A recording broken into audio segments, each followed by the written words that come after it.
It's again a championship game rematch as the Sidwell Friends Quakers face off with the Eastern Ramblers in the DCSA Class A championship game. Hello, football fans. I'm Jeremy Huber here at Catholic University. My partner Emory Hunt will join me in just one moment. We'll have more football coming up right after this. This event is brought to you by Olive Garden. Olive Garden is proud to be the official dining room of high school sports. With menu choices to please the entire family, as well as to-go and catering options, it's the perfect restaurant for your post-game dining. To find your nearest location or to order your meal online, visit olivegarden.com. This NFHS Network event is brought to you by Cricket Wireless. Now that's something to smile about.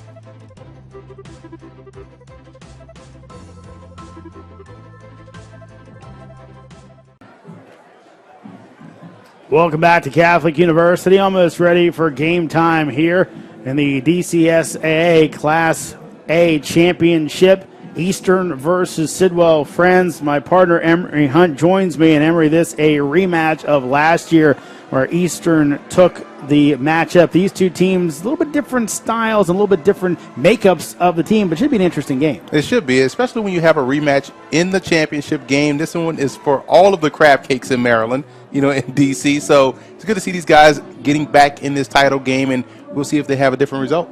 Of course, let's go ahead and take a look at our keys to the game in this contest. If you're Eastern, they're talking about what do they have to do to get a win. No turnovers, number one. They can't allow themselves to turn over the football. And also defensively, they have to slow down after the outstanding quarterback, Ted Hefter, of the Quakers. On the other side of things for this Sidwell Friends squad, I think for the Quakers it's going to be important that they play well in space on both sides of the ball, making plays in the alley defensively, and also doing a great job down the hashes and down the numbers on offense. And also third down defense is going to be key. They have to make sure they get off the field on third downs.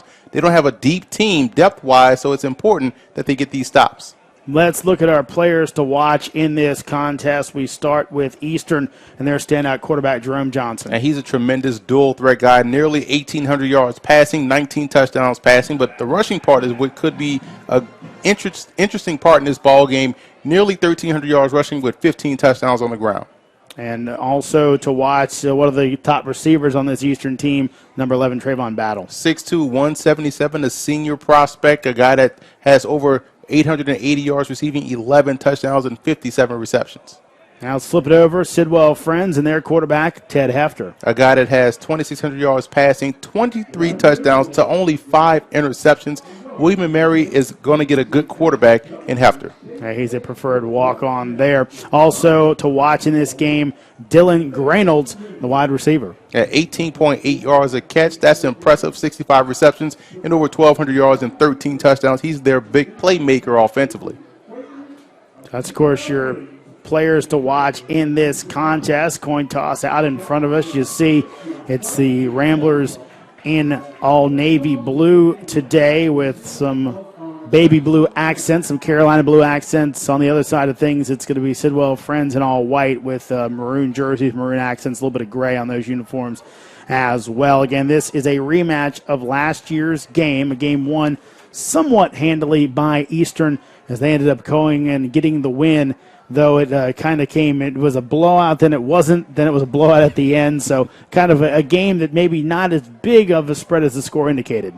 Yeah, and when you look at these two teams coming back, you see the depth by Eastern, but you also see where if you're the Quakers coming in, okay, we don't have the numbers per se, but that's what we can combat that by executing flawlessly. And I think that's what they have to do in this game.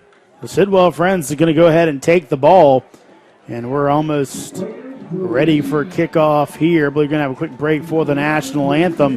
And again, a lot of feelings right now if you're getting ready for this championship game, right, Emory? The butterflies are flowing. You just ready to kick this ball off and getting to hit somebody other than your own teammates. Yeah, again, these two teams rematching, same exact venue. So should be an interesting one here as these two teams will go ahead and face off in this contest. It's Eastern, it's Sidwell Friends in the DCSAA Single A Championship game, and it's coming up next. National studies show that students who participate in activities like music, sports, and drama not only have better grades and attendance, but they develop the character to handle adversity, the grace to accept defeat, and the self-confidence to start over.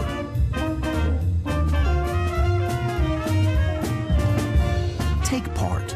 Get set for life. You know, the Greek philosopher Aristotle said, you are what you repeatedly do. But in our book, we say you are what you repeatedly do when things get hard. When you look at the naysayers and the haters, and there's a million of them, but you take it upon yourself to erase all doubt. Get that doubt out of here. So my apologies to Aristotle, but excellence doesn't become a habit by running the same path over and over. The excellent ones just step up to the line and ask, what's the record? Under Armour, get your feet straight.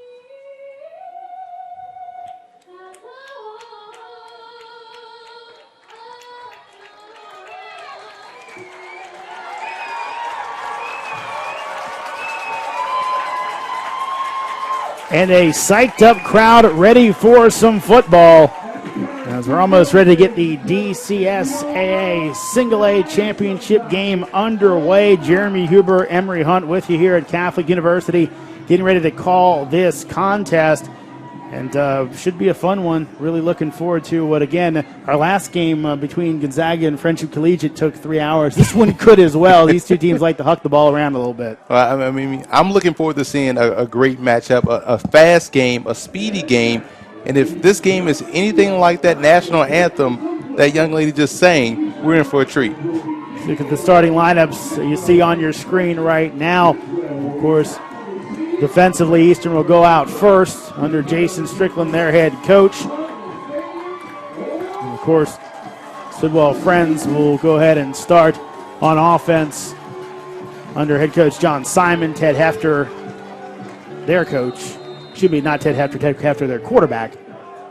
It'll be important for them. So, almost ready to get this one underway here. Ramblers will kick off as Sidwell won the toss. Jose Del Cid will do the honors. It's a high kick, and we are underway here at Catholic. Taken at the 15-yard line, up the middle, looking for some space. Got some space out to almost the 50-yard line goes R.C. Walbrook. And that's how you want to return a kick. Again, you don't want to see too much east-west. You want to get north and south right away. Let that acceleration, that speed, help you break a tackle. Great opening start right here for the Quakers. So, again, Ted Hefter will bring them out. Hefter, the senior quarterback, the preferred walk-on at William and Mary. 23 touchdowns on the year. 2,600 yards passing. Also has 3 rushing TDs as well. He'll be joined in the backfield by Mark Chichester, the sophomore running back.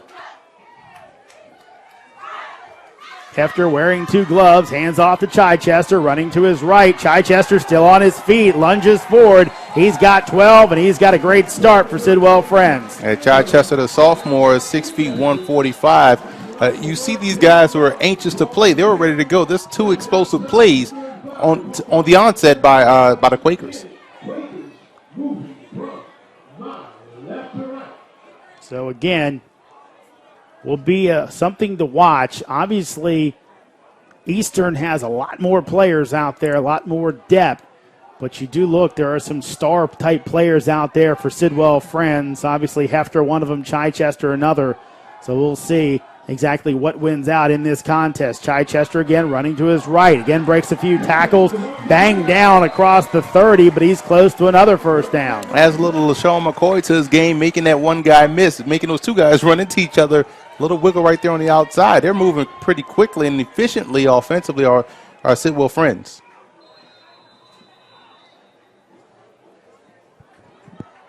So 2nd and 1 it'll be for Sidwell. Again, this is a rematch of last year's contest. Game won by the Ramblers 52-34. Two really good nicknames in this game, the Ramblers and the Quakers. Don't really get a lot of those. Hefter, pass out in the flats, complete for first down yardage, down around the 20-yard line. Gets it out to the fullback, Josh Portnoy. And I like how the Quakers are working their offense right now. They're getting the outside run going. They're working the flats in the passing game. Wouldn't be too long before we see a deep shot down the middle of the field. So 1st and 10. Again, Portnoy is another one of those guys that you kind of look at him and say, he's got the size where, you think maybe Sidwell Friends would be his place. He's 6 foot 220, a senior. Hefter to throw. Gets it out to Chichester, up the field, spins, brought down to the 10-yard line. So another 13-yard gain for Sidwell Friends, and it's kind of fitting right now. Emory, Ted Hefter wears number 18. It's kind of looking like that number 18 that plays on Sundays for the Broncos. Exactly. A nice, easy throw to the flats. Just working the offense, efficient type of a quarterback that has a ton of mobility. I like what I'm seeing so far from him. I tell you, Hefter even has that little bit of Peyton Manning hunch going right now. Definitely wearing all the pads like Peyton Manning. Got the 2 gloves, too. I tell you, it works for him. And right now, a timeout for Eastern. So Jason Strickland not liking what he's seeing so far, and he's going to go ahead and take a timeout and talk it over with his Rambler squad. Yeah, I like that timeout. Again, I've seen this happen before where a team uses a timeout to galvanize the team and get these guys' heads back on straight. I saw Temple, Notre Dame, good timeout, and got these guys ready to go. Let's take a break. No score here. Eastern and Sidwell Friends. More after this.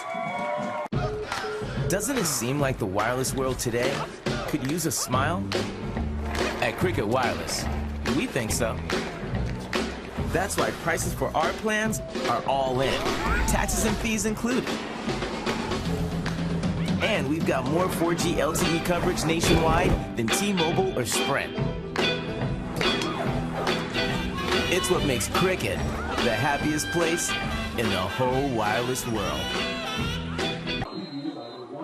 Welcome back to Catholic University. Middle of Sidwell Friends opening drive, and they've gone right down the field so far, and Ted Hefter and company looking to put one in.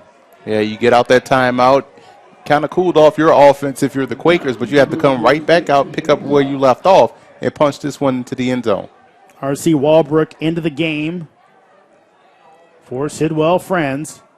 But it'll be Chichester on the jet sweep trying to get to the outside. Chichester going to be knocked out of bounds inside the 5, so another nice gain. And the sophomore getting it done early. I like his quickness. He's dangerous going east and west. You want to see him later on in this ball game go north and south. But Hefter, I'm just impressed with how he just has tremendous command of this offense and his football team. He doesn't look razzled, doesn't look anxious to be in this ball game. He's playing real well. So we'll send 2 receivers, actually 3 receivers to the right, as Walbrook stays in the backfield, 1 tight end as well. Now Chichester goes in motion, fake the handoff, get to Walbrook up the middle. Walbrook forward, Walbrook into the end zone. Touchdown, Sidwell Friends. They draw first blood. Man, a guy that's an excellent runner, 6'1", 170, sophomore, just running it downhill inside, getting 6. So Sidwell into the DCSA championship game for a 3rd straight year. They're looking to get a championship this time around, and R.C. Walbrook gets a great start for them. You couldn't draw it up any better for this offense, just marching down the field, and all started with an excellent kickoff return. They got them to the 50. So they're going to go for 2 here. Hefter fakes the handoff, looking to throw out in the flat, has a man open in the end zone. It's going to be a 2-point conversion. Felipe Sanchez makes the catch. And right now, Sidwell Friends hotter than a firecracker. They lead at 8-0. And Hefter at 6 feet 200. You can see why William and Mary wanted him to come to their football program. He's going to a great situation, and I don't think he'll be a walk-on very long if he keeps playing like this. Yeah, it's funny. Ted Hefter, he's playing a position, Emory, that you don't normally see his type of story. Talked to John Simon. He said, he was a baseball player, and Coach Simon's also the baseball coach, and he said, look, he came out and played football, but he was a guy that kind of made himself into a good football player. Usually you see that maybe at the wide receiver spot. One of the other skill positions, quarterback's almost like being a baseball player where there's that kind of technical things you need. It can't just be athleticism and maybe physicality. And you got to know what everyone is doing on any given play, so that says a lot about his smarts as well. Billy Hefter to kick it off. Going to be taken at the 15-yard line. Some space outside. Flag goes down. Could be a face mask. We'll have to see. Has a nice return there for John Johnson, the standout defensive back. A good return right there. We've seen two big special teams plays so far in this ball game. Actually going to say this is on Eastern. So block in the back. And the interesting thing about that, Emory, is the fact that you got the block in the back after he ran all the way across the field. You kind of expect that when he goes the part where he ran 30 yards the other way. Right. Instead, kind of once he had shallowed off his route and still a block in the back. So that's going to push Eastern back. And wearing number 5, folks, we believe this is Jerome Johnson, their standout quarterback, because there is no 5 on the roster. There's no 7 on the field right now. That's what we're going to go with until we find out different. Johnson back to throw, out in the flat, screen pass set up. Chance here. Brought down, a 10-yard gain, maybe a little bit more. Looked like it could have been a horse collar. Instead, though, they'll let that one go. So completion on the play. So it is Johnson. That was James Curtis on the catch and run. Johnson looks to throw, scrambled, trying to keep him in the pocket. Can he get loose? He still gets loose. Can he get to the outside to throw it up? He's going to be not brought down. Now he is. He gets hit and thrown to the ground. 2 guys catch up with him, and Jerome Johnson, he shook off a few but couldn't finish the job. I like the want to try to make something happen, but you make 1 or 2 guys miss. You then have to realize, hey, it's like a hot potato. I got to get rid of it. Now you've taken a big loss. It's second and about 30 for the Ramblers. Yeah, it's almost your Jason Strickland say, look, Jerome, I'm okay with you shaking the first guys. Once you do that, you got to get rid of the ball. So a huge loss all the way back to the 23-yard line. They need to go to the 48 of Sidwell for a first down. Johnson over the middle. This one is going to be complete. Knocked down at the 35-yard line. It's the tight end, David Johnson. Yeah, nice easy throw right there for Johnson, throwing the football over the middle of the field. Had the 2 crossers coming across. Either one of those guys could have made the reception. It helps cut down this deficit. This down in distance right now for Eastern. About 3rd and 17. Johnson. No pressure, so he's got time to throw. This one is going to be incomplete. Pass dropped as coming up from the safety spot was Dylan Reynolds. Incomplete pass as Miguel Owens couldn't hold on. And Reynolds was the only sophomore to be on the All-USA Today DC team on offense, and we see him right here making a play defensively. Speaks to his athleticism. So Jose Del Cid goes back to punt. Dual punt returners here in Reynolds and Chichester. We don't know if this is just trying to cut down the field or something razzle-dazzle. Del Cid takes the rolling snap and kicks it sideways. Or I guess you say side to side. Chichester just gets on top of it, gets a little bit of contact, but goes down to the 20. So Sidwell Friends with a good defensive stand to go with their offense.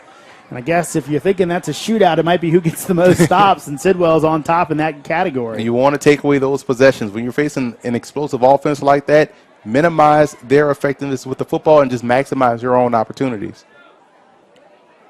Coming into this game, Eastern with a 9-4 record under Jason Strickland. Sidwell Friends 7-4. Of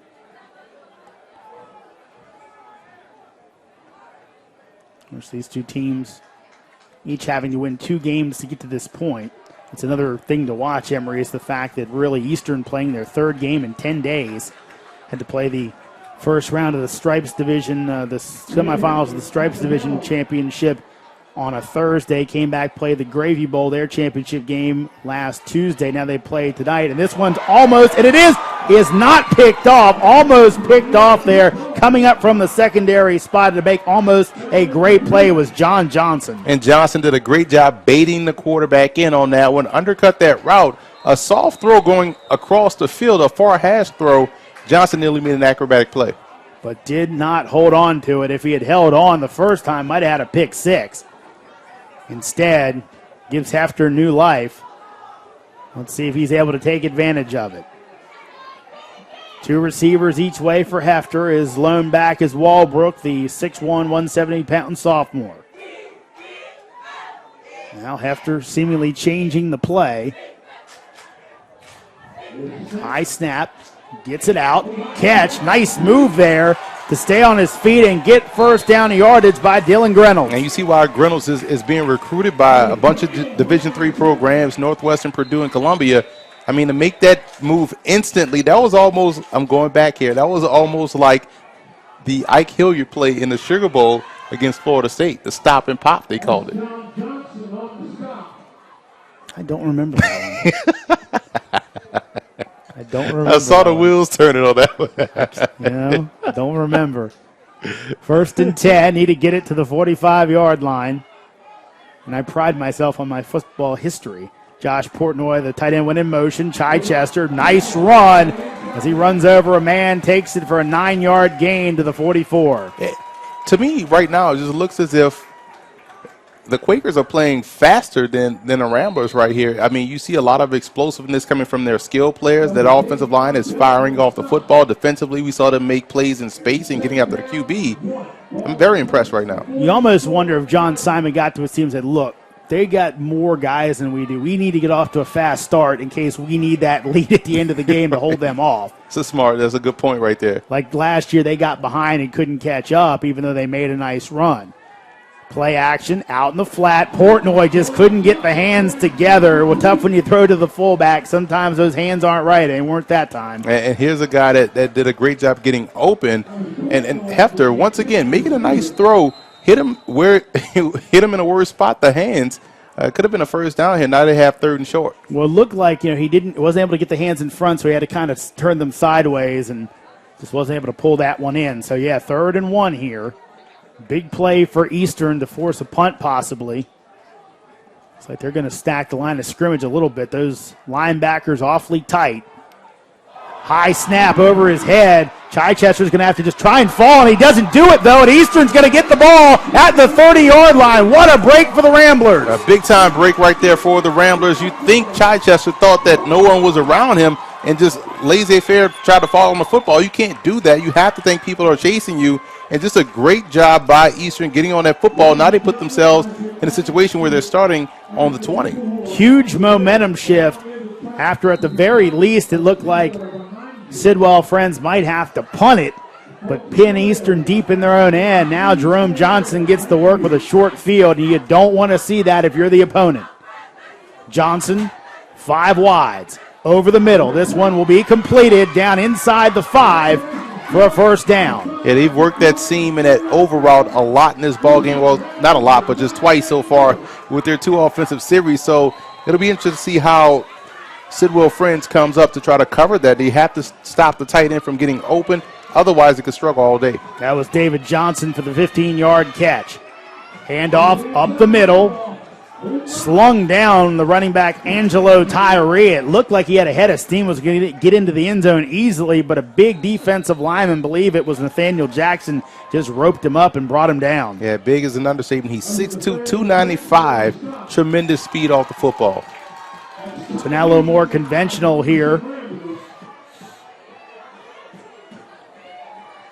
Johnson over the middle. That one's knocked down. Great defensive play by linebacker Jamie Landy to get a hand on it. And Landy did a great job running across the field in the zone coverage and was able to reach back and bat that ball down. Nearly made an Odell Beckham-like one-hand catch. It's a 3rd and goal. Again, quick pace here by the Ramblers. Pistol formation. Johnson looking to throw. Going to try and get out of it. Going to look to run. He's going to be close. He's going to be hit, but he gets into the end zone. Touchdown, Jerome Johnson. Ramblers with the score to cut the lead down to 2. He needed every bit of that 6'2", 174-pound frame to lower his shoulder, get that leverage going into the pylon for the 6. And right now, it's almost like if you're Sidwell friends, you almost have to do the old amoeba rush where you're just not trying to get to him. You're just trying to keep him in the pocket. You want to get push instead of pressure, and that's how you can collapse that pocket, force him to stay within that tackle-to-tackle box. Because if you give him anything, Johnson's going to take that inch and take a mile. So Del Cid comes on for the extra point kick. Low, and it's going to be blocked. So that will make it 8-6 as Del Cid's kick was low. So Sidwell Friends still has the lead, but Eastern with a big break there to go ahead and get their first score of the game. And this is what shows you that you can't shoot yourself in the foot with these turnovers. You have to make sure you play a clean game if you're a little bit outmanned by numbers. And they'll have to go ahead and solve that center snap. That was an issue right there. And again, not just that, but then you talk about the youngster Chichester. They always teach you how do they usually teach guys to recover the ball? Just aggressively and get down and curl up on it. Don't try to pick it up. Don't try to lay down, then grab it. You just have to fall on it and then curl up and hope your teammates can protect you. You kind of almost fetal position it to like cover that ball up, as you said, and that's what he did not do and ends up costing Sidwell Friends 6 as Jerome Johnson makes him pay. Del Cid to go ahead and kick this one off. On this nice afternoon, winter afternoon day here. I say late fall, actually, but thought we're going to get a little bit of rain. That one almost went out of bounds. Instead, grabbed, but staying in bounds is Ben Lee and actually makes something out of it. So Lee gets it back to where they would have got the ball anyway if he had let it go out of bounds. Actually, 5 yards better. And you look at 60 yards to go if you're the offense. Makes your job easier to move the football down the field. As we pointed out, this Sidwell Friends team not very deep. You can see on the other side of things, there's not a lot of guys over there on the other side. A lot of guys going both ways. So again, it'll be something to see as we move deeper in this game, how much wind is still left for the Quakers. Hefter scrambles, gets out of it, and just going to slide down, take his 6 yards, and say thank you very much. Yards add up just like points add up, and that was a great play right there on first down.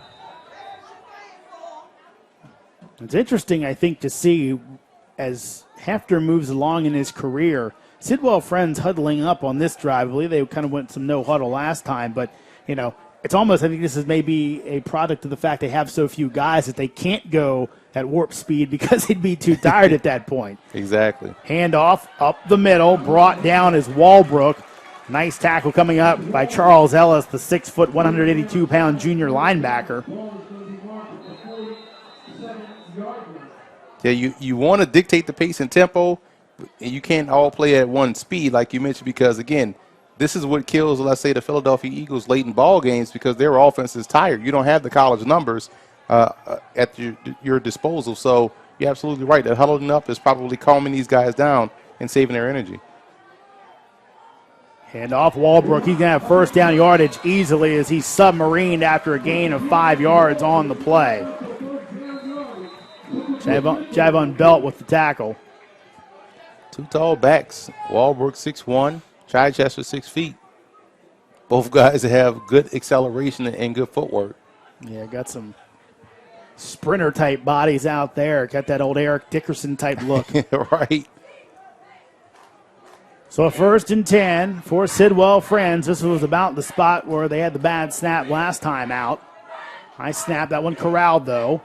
Reynolds with it on the quick slip screen. Gets it inside for a gain of around 6. Good job. I like how he came back and attacked that football.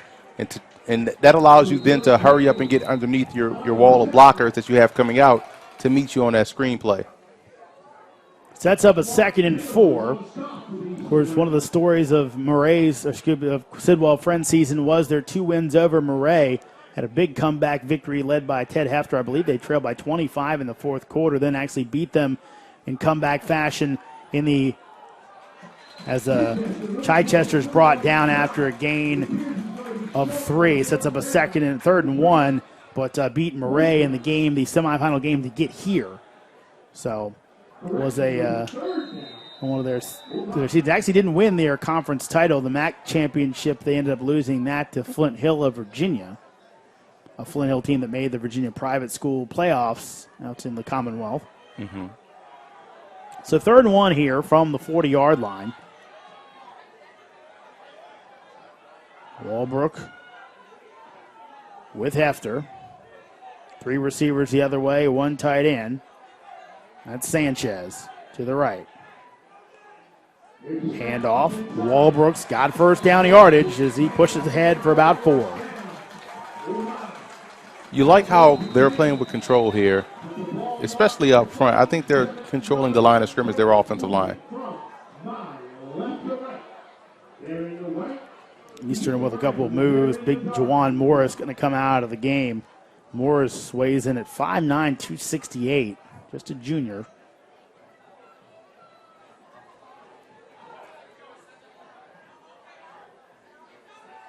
Hefter, again, out in the flat. Seemingly has that all day. Ends up hitting Felipe Sanchez there for a nice 7-yard gain. The scissors concept is undefeated in football. That's your slant out combination. The outside guy runs the slant. The inside guy runs the quick out or the speed out, and depending on how the formation is. But they did a great job right there getting the tight end the football.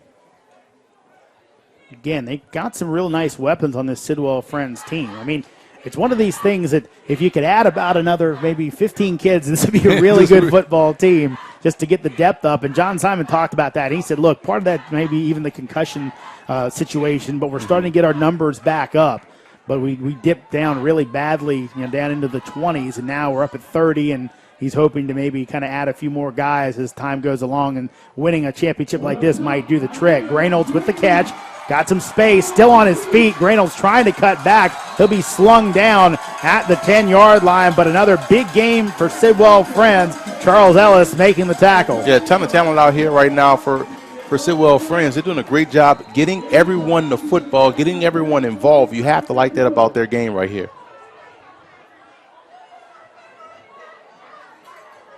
So Eastern hoping for a stand here. We saw the type of points they've put up lately.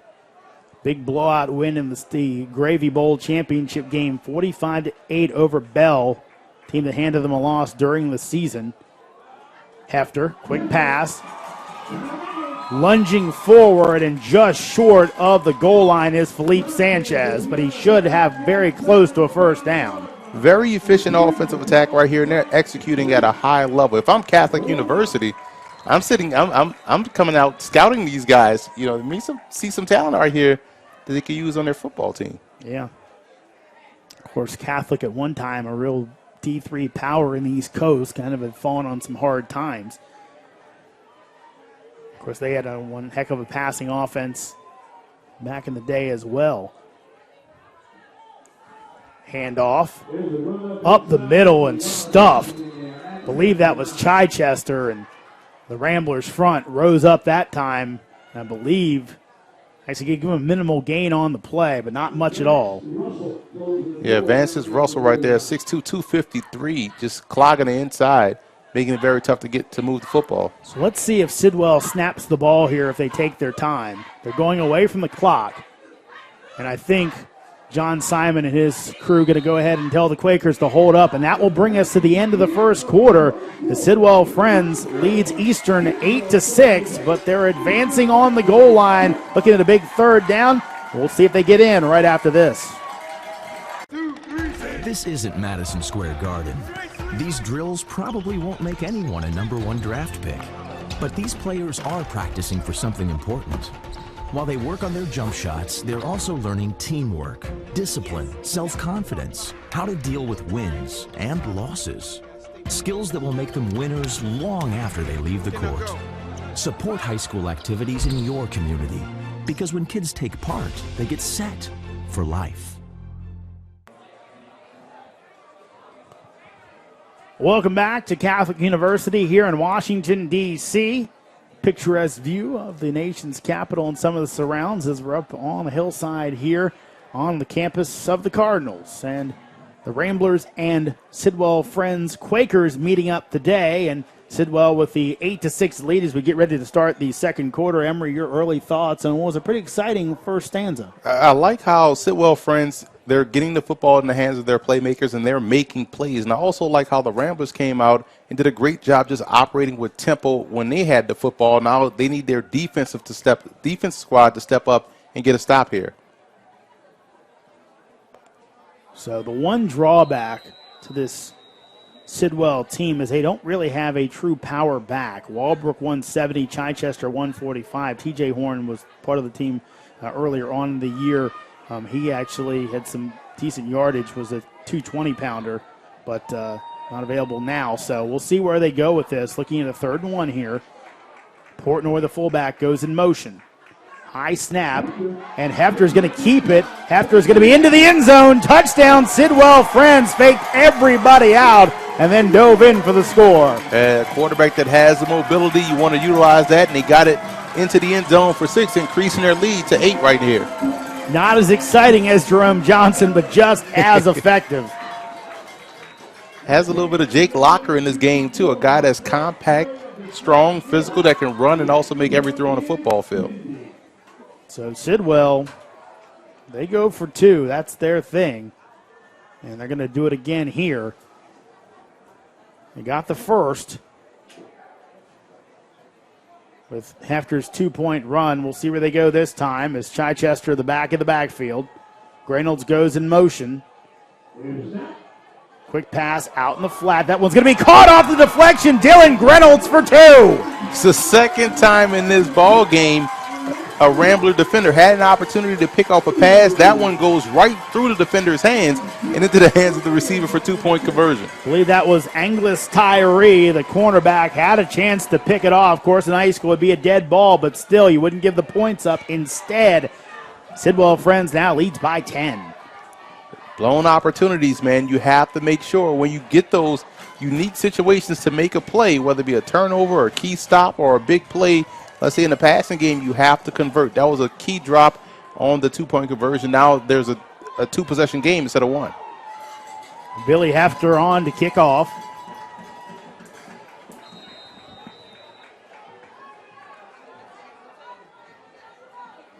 Going to be a kind of a sky kick. Going to be taken by an up man. Almost called for a fair catch. Now handed off.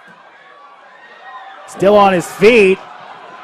And brought down at the 40-yard line is John Johnson. Johnson kind of was like, what I do with this thing now? Ends up running and almost broke it. That's a good job by him. You know, what you want to see at the end of that play is protect that football. It was kind of letting it swing out there wildly. You don't want to generate another turnover for your football team, but great job. And, again, cutting the field in half for your offense to get out there and make plays. So Eastern, the Gravy Bowl champions, after their thrashing of Bell on Tuesday. A tired football team, but looking to press through one more time for back-to-back DCSAA state championships at the Class A level. Jerome Johnson over the middle. That one was almost caught, then almost intercepted as it went off the hands of wide receiver Taquan Burton. It had a lot of steam on that football, but one that you expect your receiver to come down with. You got to make those catches. Actually, that was Miguel Owens. Now Eastern trying to push the pace, tire out this smaller Sidwell Friends team. Johnson now going to take off. Lyndon Owens can't corral him. He's going to get some yardage and runs out of bounds as two Quakers run into each other. And I tell you, Lyndon Owens had him dead to rights. Owens, a Columbia commit. So a very solid player, but just couldn't bring him down. Shows you the elusiveness that Johnson has. And I like the confidence in what Johnson runs. He knows he's going to make that guy miss. He knows he's going to not take a hard hit. You have to like that about your quarterback. 3rd and 3. Johnson throws. Wide open receiver for the first down is David Johnson. Big gain on the play of just over 10. It'll be a first down. It moves the sticks for the Ramblers. It doesn't matter who's the guy that runs this over route or this shallow cross or this deep in. They just wait till guys clear out space, and that play has been open 3 times in this ball game. Kadeem Preston, the running back, and a pistol with Jerome Johnson. Preston gets it off right tackle. He'll be stacked up after a gain of 3. Good stop right there defensively, getting this guy on the ground. He's trying to pick and slide his way through the line of scrimmage. Just saw there David Johnson try to throw his hand warmer off the field. Didn't go very far. So the referee nice enough to go get it for him. 2nd and 7. Bad snap that Johnson corrals with one hand.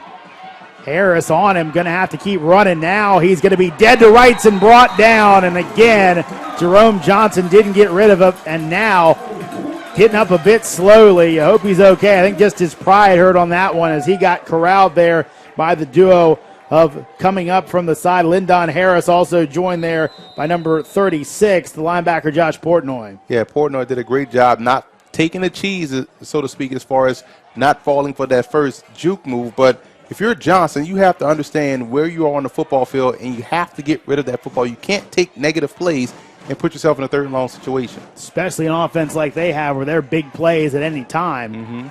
7 yards is nothing. 17 is tough, and that's what they're looking at right now. Need to get it down around the 31. Johnson trying to get to the outside. Doesn't have a lot of space. He'll be pushed out of bounds. Does give a stiff arm for his troubles, though, to Ben Lee, but he'll be well short of the sticks. Yeah, interesting decision here. Do you kick it? Do you go for it? I think when you have a team, you're down 10, you trust what they've done offensively moving the football. It looks as if they're going to go for it. Yeah, I don't think Del Cid has the leg to get it there, and I don't think you're going to punt at this point, at least the way that Sidwell is moving the ball. So key here, and now Sidwell going to go ahead and take their timeout, maybe give their guys a break and talk it over. So big play here. We'll see exactly how it goes, but it's going to be a tough one if Eastern doesn't get this one. Key 4th down. We'll see who gets it coming up after this.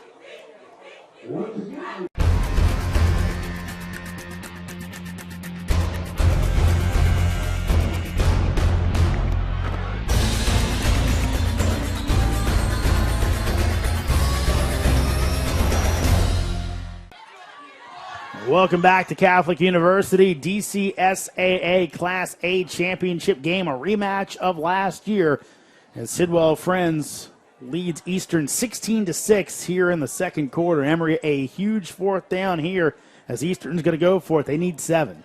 Now we've seen in the previous game with key 4th downs that the team has ended up with touchdowns on those plays. You know, you don't want that to happen if you're Sidwell Friends. You do if you're the Ramblers, but they need to convert this and continue to put this drive together and get points. Preston in the backfield with Johnson. Got a couple tight ends and a wing. Out in the flat. That's going to be completed. 1st down yardage to Trayvon Battle. A long throw right there across the field. Surprising that no one in the secondary had the wherewithal to break on that football, but great job converting on 4th and long and keeping this drive going. Interesting formation. They go back to it here with 2 tight ends and a wing and wide receivers each way, actually flankers. Handoff, running off right tackle is Preston. He'll be stopped after about a 3-yard gain and then pushed backwards by the Sidwell Friends D. And what you want to see here from the Ramblers is start to work on that depth of Sidwell Friends. You have success running the football. You know you can throw the football. You have a dynamic player at QB. Now you want to let that offensive line kind of lean on that defensive front. 2nd and 7. Did he get it inside the 20 for a 1st down? Jerome Johnson maybe changing the play, slaps the center on the fanny. And making sure he didn't snap it when he was going through his audibles. Johnson over the middle. That one is going to be, do they say he comes up with it? They say no. David Johnson can't get the hands underneath of it. That'll bring up a 3rd down for Eastern. Yeah, it looked as though the tip of the football trapped the ground and bounced in the arms of the receiver. So 3rd and 7, it brings up for Eastern. They're looking for their 2nd straight state championship here in the lower classification. Johnson back to throw. Not a lot of pressure, setting up the screen. tackled, but pass first down yardage is Trayvon Battle. Another well-designed screenplay for Eastern, gets them what they need. Yeah, good savvy right there by Battle, catching the football, getting underneath his blockers, but dipping that shoulder into the defender to absorb that blow. You see him coming off with that same shoulder, so we'll see if he'll be able to come back in this ball game. It'll be a huge loss if Trayvon Battle's not able to come back in. 1st and 10. Tyree into the game. Again, stacked up by the middle of that Sidwell front. Kind of thrown back in the last second there by Portnoy. And the yards don't necessarily have to be something that you're looking at right here. It's about the attempts because it's wearing down that defensive line. We know how thin they are depth-wise. Coming up on the 8-minute mark in the second quarter, Johnson looking to throw. Now he's going to look to scramble. Harris is going to get him, pulls him down, and he's going to get called for a horse collar. Now, is Johnson okay? That's the question, because he's still down. And that's exactly why the rule's in place. You try and discourage those plays. And Jerome Johnson is down on the field, and that's huge for Eastern here. We saw it from up top. Harris pulls him down, and, I don't think anything malicious per se, but it's against the rules. And when you're 6'3", 215, as strong as Lyndon Harris, that could result in bad things, and it may have for Jerome Johnson. We hope he bounces up and becomes healthy enough to play again. Even in that situation, if you're Johnson, you still have to protect yourself. Get rid of the football faster so that way you don't have to take these hits. So Johnson's going to come off, kind of walking a bit gingerly, so we'll see where they go at the quarterback spot. Just look like Jalen Young, the freshman's coming into the game. And I believe Jalen Young actually started the first 3 games of the season. Johnson did not play in those. So he's got experience. The question is, the experience should it come against? Now, I believe in that first 3 games, one of them was against Falls Church, a big-size program over in Virginia. So he's seen some things like this. But let's just go ahead and hand it off here, and it'll be inside the 5-yard line on the gain. It goes Angelo Tyree. And that's how you work a guy in and bring in your starter back. Safe run play. Good job by that offensive line, giving him a hole to run through. So after all that, Jerome Johnson misses just 1 play. It's a championship game. That's him. Hey, you can walk, get out there and play, right? Tyree, the deep back. Johnson changing the play. Sidwell showing blitz, maybe a game up front. Potts trying to come through. Johnson avoids the first wave. Harris is going to grab him and bring him down. Johnson actually may have gained a yard by the time it was all said and done, but a good play by Harris to get him on the ground. Yeah, good pocket movement right there, too. Making a subtle move to the left or right and avoiding that defender, but you still want to see Johnson protect the football. Almost coughed it up right there as he went down. So now 3rd down. This one marked at the 4. 2-down territory here. Johnson back to throw over the middle. That one's going to be complete. Touchdown Eastern. Trayvon Battle with the catch. Good savvy receiver. Again, I like what I'm seeing from Battle. Keeping his feet in bounds, knowing where he was at the back of the end zone, and extending for the touchdown reception. So exactly what we expected. A battle of quarterbacks between Ted Hefter and Jerome Johnson has come to fruition in this contest. 16-12 right here. They're going to go for 2. Try to narrow that lead once again.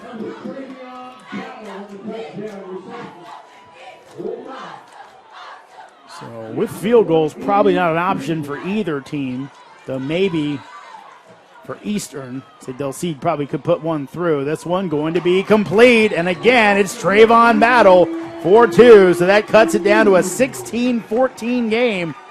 This one getting a little wild and woolly here at Catholic. Yeah, both guys have a tremendous chemistry. Just finding him, as soon as he turns his number, that ball is coming full steam. 2-point conversion converted.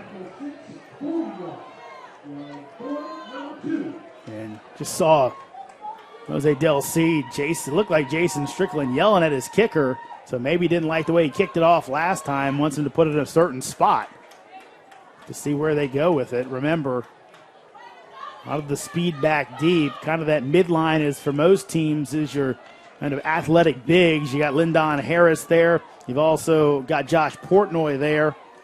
Also joined Jamie Landy, I believe, at that spot as well. So we'll see where Del Cid goes with it.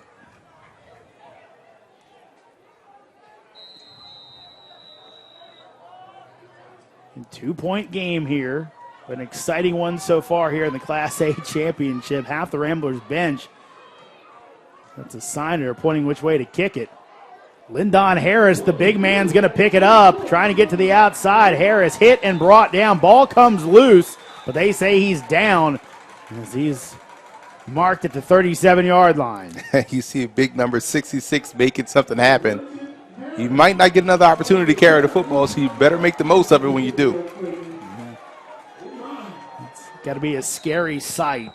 Big Lyndon Harris moving down the field at you, but credit the Eastern tacklers for bringing him down. 215 senior, 6'3", Columbia commit. So Ted Hefter looking to answer what Jerome Johnson just did. It may be who has the ball last in this contest.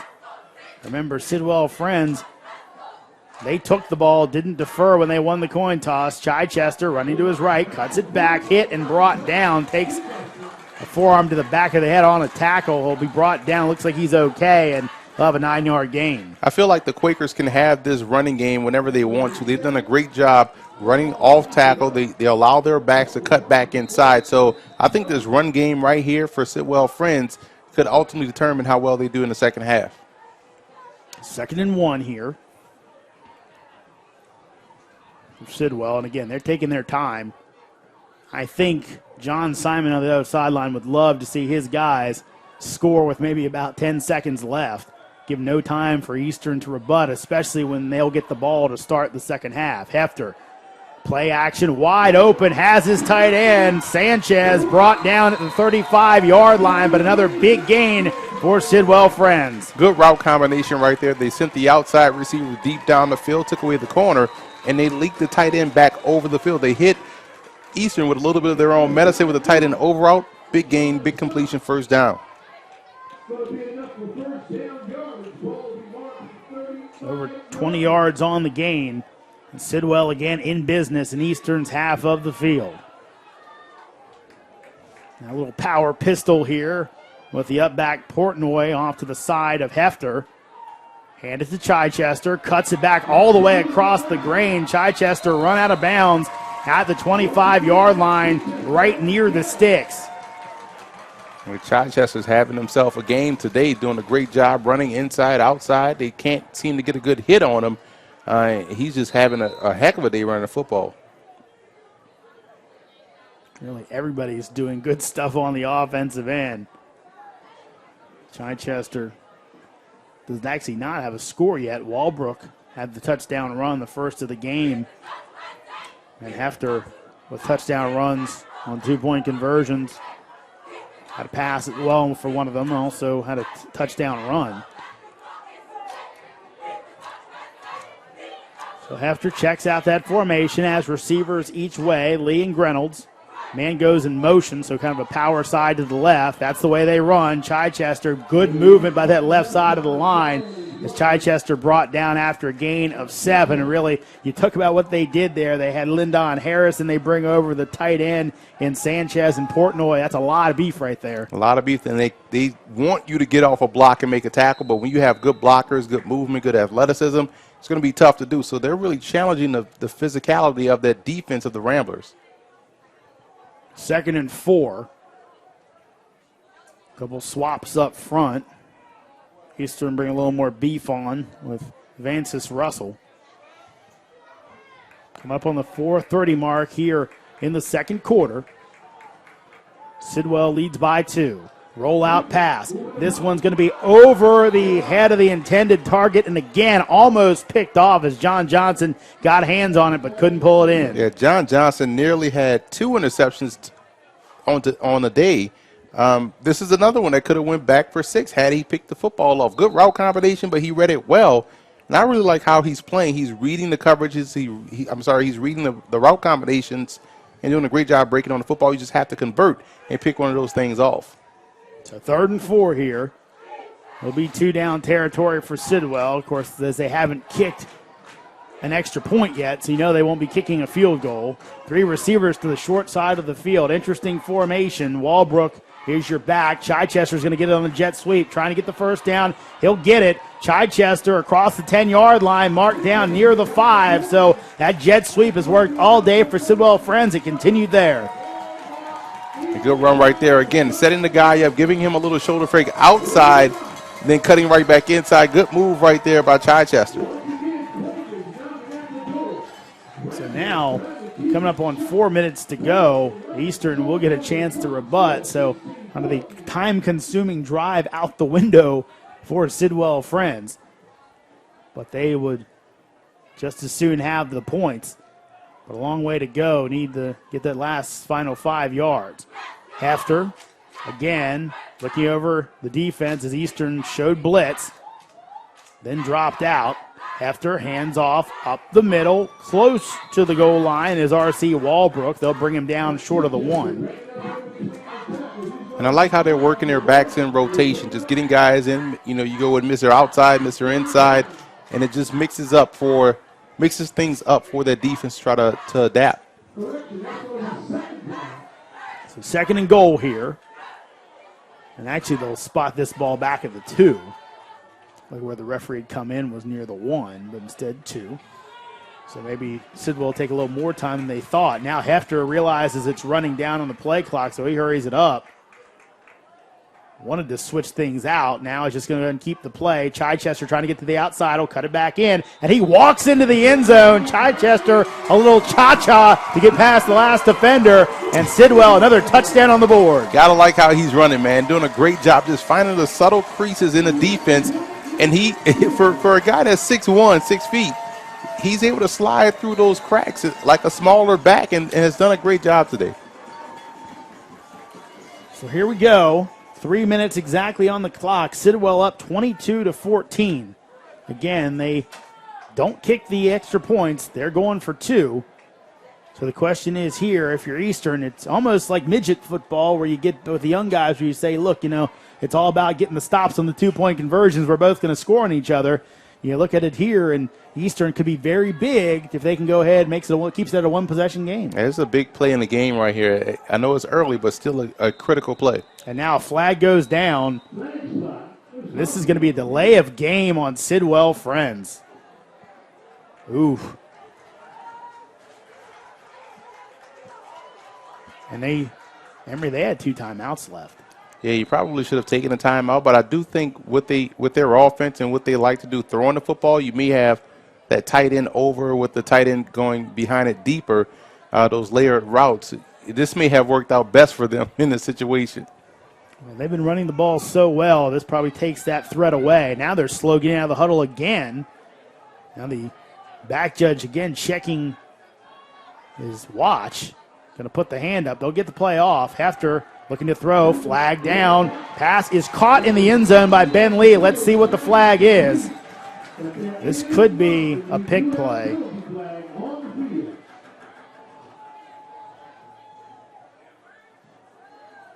Illegal shift. So that moves him back even farther.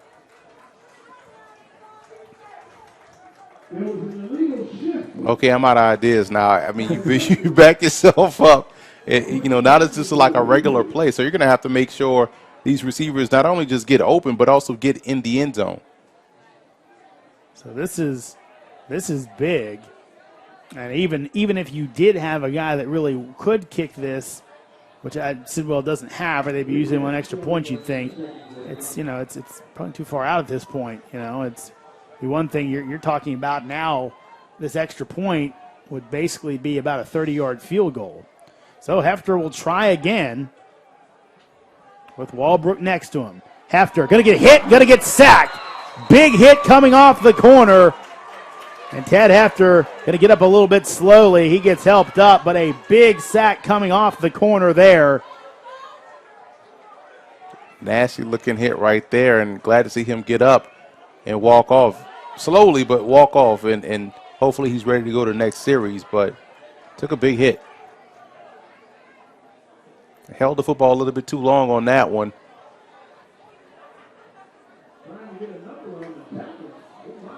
believe that could have been Diamond Jackson, but I'm not sure. And the thing is, no one from Eastern really celebrated the hit. That's the old announcer's friend. When you don't know, you see who everybody slaps on the back. So a big hit there, and Hefter, we'll see how he feels after that, as he kind of took one right in the chest. I believe the coaching staff checking him out. And again, that's set up by the fact that they had to go so far to get it. Yeah, again, you put yourself in a situation where that happens, or you're getting out of your game plan, out of your element. You wasted a play that you were probably going to utilize on a regular drive. So 3 minutes exactly remaining. This squib kick going to roll, and it may end up going out of bounds. Actually, will touch it. So the referee throws his flag. I don't know if that was touched. Yeah, it looked as if he touched it, which would be down at the spot, but they're going to get a break here. Yeah. Looked like the return man came up and touched that ball, and the referee could never have seen that, as he was behind the play. And the official who actually had the angle on it, he goes with the ref's call. Big break here for the Ramblers. Interesting play. So 35-yard line with 3 minutes to go. More than enough time for Jerome Johnson and company to go ahead and move this one up.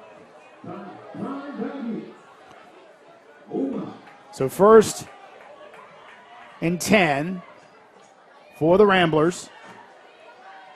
Johnson going to throw a quick swing pass out to his running backs. Got a few broken tackles, still on his feet, and may go the distance. Angelo Tyree will be run out of bounds near the 20-yard line. A few missed tackles by Sidwell causes curtains for them. I was wondering what Gerald Briscoe, the receiver, was doing. Didn't block a soul on that play. Just kind of watched the play take place. But good job by Tyree making something happen and getting a big chunk play as we approach the 2 minute 30 second mark. So 2:44 as he stepped out of bounds, so the clock stops. So now Jason Strickland has to think about what he does here. Handoff up the middle, Kadeem Preston, and maybe Strickland thinking, hey, let's get a little run here and take some time down off this clock. You got to like Angelo Tyree out there making plays, making guys miss. And this was a huge play on the previous call right there. So a 6-yard gain for Tyree. For Preston, excuse me. So 2nd and 4. Johnson changing up his play. He'll look to throw. Now he's flushed. Harris again gets outside of him, comes back, breaks a tackle, stays on his feet all the way down inside the 5-yard line. Right now, if you're Sidwell, you got to start tackling better. You have to. Those 2 missed tackles on this drive ended up being huge plays. Now they have the football at the 10. So they'll wind the clock. 1:56 and rolling here. It'll be a 1st and goal. Johnson has a pistol formation. Preston behind him. Preston gets the carry. Preston hit at the goal line. Lunges in. Ball comes loose. Doesn't matter. Touchdown, Eastern. It's a heck of an answer right there by Eastern, getting the touchdown. Now they have a situation where, because of the missed extra point or 2-point conversion, they can tie this ball game up. So Kadeem Preston gets in, puts his team in position to tie this one up. A good answer, a good quick answer by the Ramblers offense. Angelo Tyree now in for Preston at the running back spot. Johnson back to throw over the middle. This one is going to be complete. 2-point conversion is good, and we're all tied up here at Catholic. A great throw right there. Excellent job getting the 2-point conversion. Now we have a tie ball game, and now the fun starts, my friend.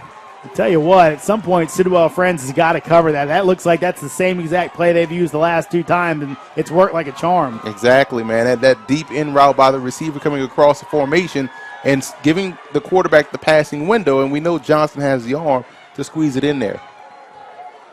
So the 2-point conversion pass to Taquan Burton, good. So now we were talking about Sidwell Friends leaving too much time. Maybe Eastern has left too much time. 1:38 left on the clock. But the big question is whether or not you're going to get the same Ted Hefter coming out after that big hit on a 2-point conversion. Looks like he's okay. He's been throwing well on the sideline. So we'll see. Hefter on the sidelines talking to his favorite receiver Dylan Reynolds. They'll sit to kick off. Walbrook back deep. Will be taken by Lee around his 10. They're going to get into the wall. Lee brought down around the 30-yard line. So that's where Sidwell Friends will scrimmage. 1:33 left to go in the half as they look for a score. And remember, folks, Eastern kicked off to start the game, so they'll get the ball to start the second half. So really a huge possession here for Sidwell Friends. And you like Taquan Burton catching a 2-point conversion, then coming back on the ensuing kickoff and running down there and making a tackle. So great job by that young man right there, the senior. So what does Hefter have in his bag of tricks? Eastern's had a few chances at big game-changing interceptions, couldn't get them. Of course, 12th man, I think that was the 12th man, ran off the field for Eastern.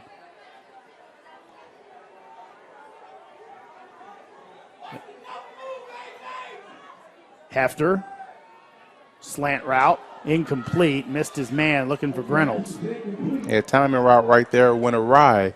You don't want to throw those things blindly over the middle of the field, otherwise bad things can happen.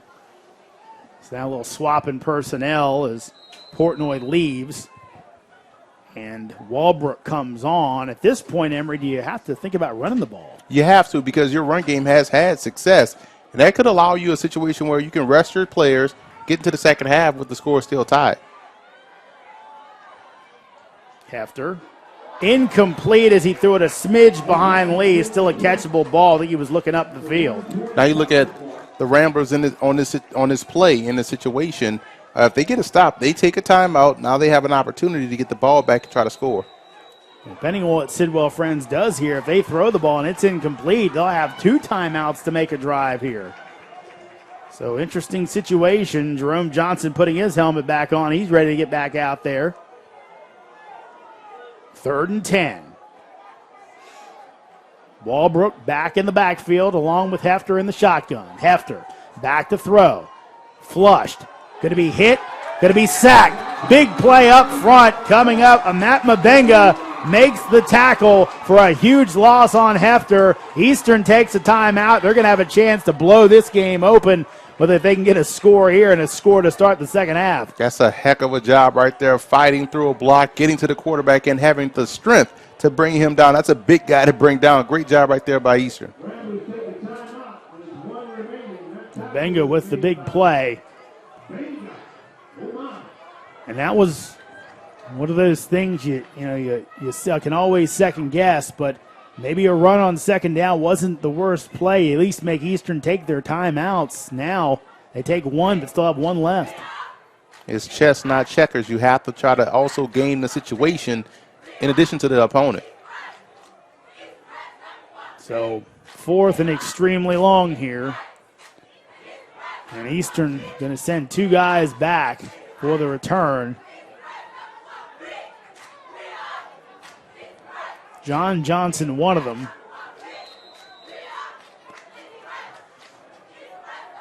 Now it's going to be Ted Hefter, the quarterback, punting here.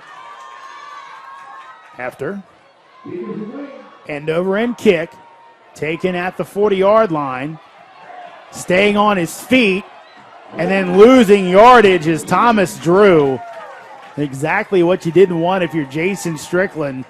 You lose a lot of yardage there. Now still a very good chance to score with 1:05 left, but not what you were looking for. Exactly. You wanted him to get upfield after that first defender missed him.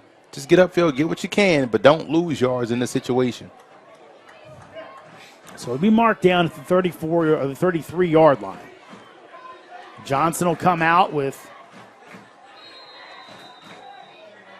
whistle blows. And we'll go ahead and start it up. 4 wides and a tight end. Johnson going to try for tight end. Johnson can't get it to him. Incomplete.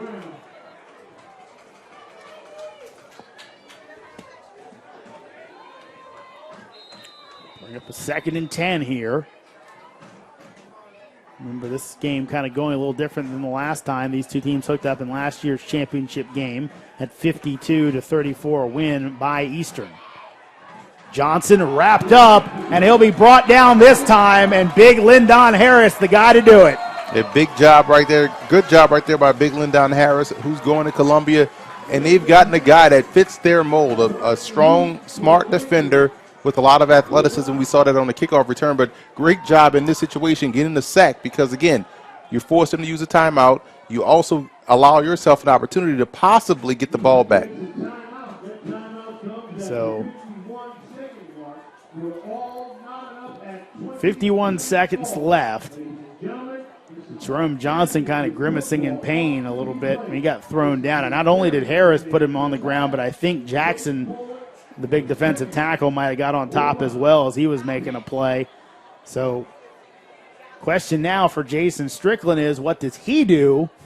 Because there's a few options here. You could play it safe and run a draw. At least you go ahead and you make Sidwell Friends take a timeout. Of course, you're also trying to score here. Exactly. So you do have the benefit of having a guy, albeit he's a little bit nicked up right here, but you have a mobile quarterback. So you have every one of your plays open. So you send the guys deep. You could probably take a chance with him running the football.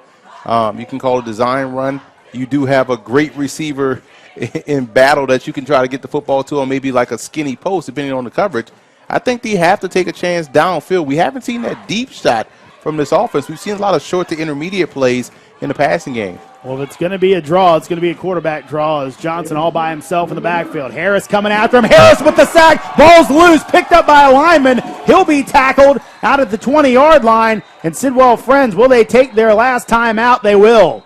Great job once again by Harris. He's playing well above the situation. Excellent job beating the block and getting to the quarterback once again. A very tough guy to bring down, and he's done it twice in consecutive plays.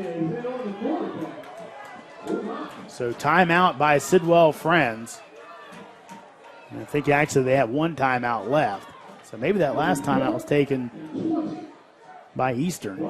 Either way, the pass rush finally getting to Jerome Johnson, and he dropped that one. Luckily, though, he had one of his linemen on the spot to pick that one up. Could have been disaster for Eastern there. Yeah, big-time play right there by the lineman having the wherewithal to scoop that ball up and avoid the change of field position right here. But you're going to get that anyway with a punt on 4th down.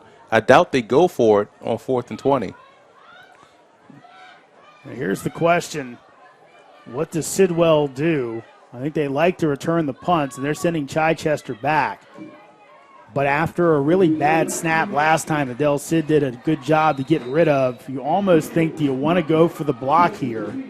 But it looks like they're almost going punt safe. Yeah, play it safe and allow your guy that does a great job making one miss an opportunity to bring it back. Yeah, really. A lot better snap this time. Del Cid, one step kick and a nice high kick, and Chichester's going to take it. 45-yard line, drops it, but gets back on top of it before Eastern can jump on the ball. So 46-yard line for Sidwell Friends. Could have been disaster again. Right.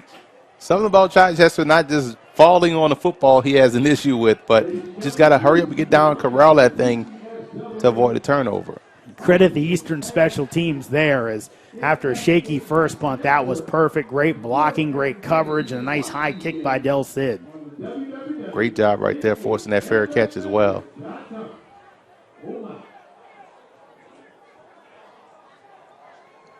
First and 10.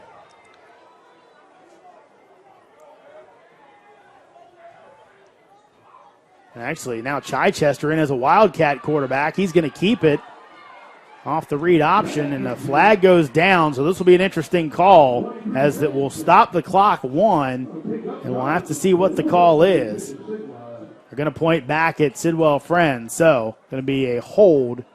So that'll move him back. Yeah, I think at this point you may just want to run it into the ground, take a knee, get to halftime. So it looks like Ted Hefter's over on the bench talking to someone, so you hope he didn't get a concussion, but it's very possible that he may have. Which would be a huge blow to this offense, because Yes. he definitely means a lot. So Chichester in the quarterback spot.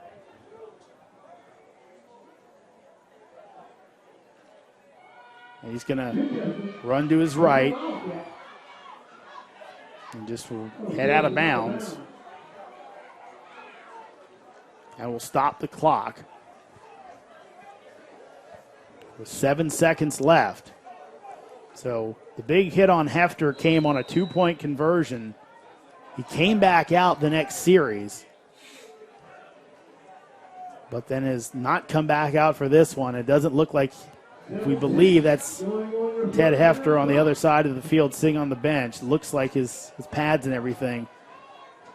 He's not getting any medical treatment, so you think that probably would be something head-related. Probably time for one more play.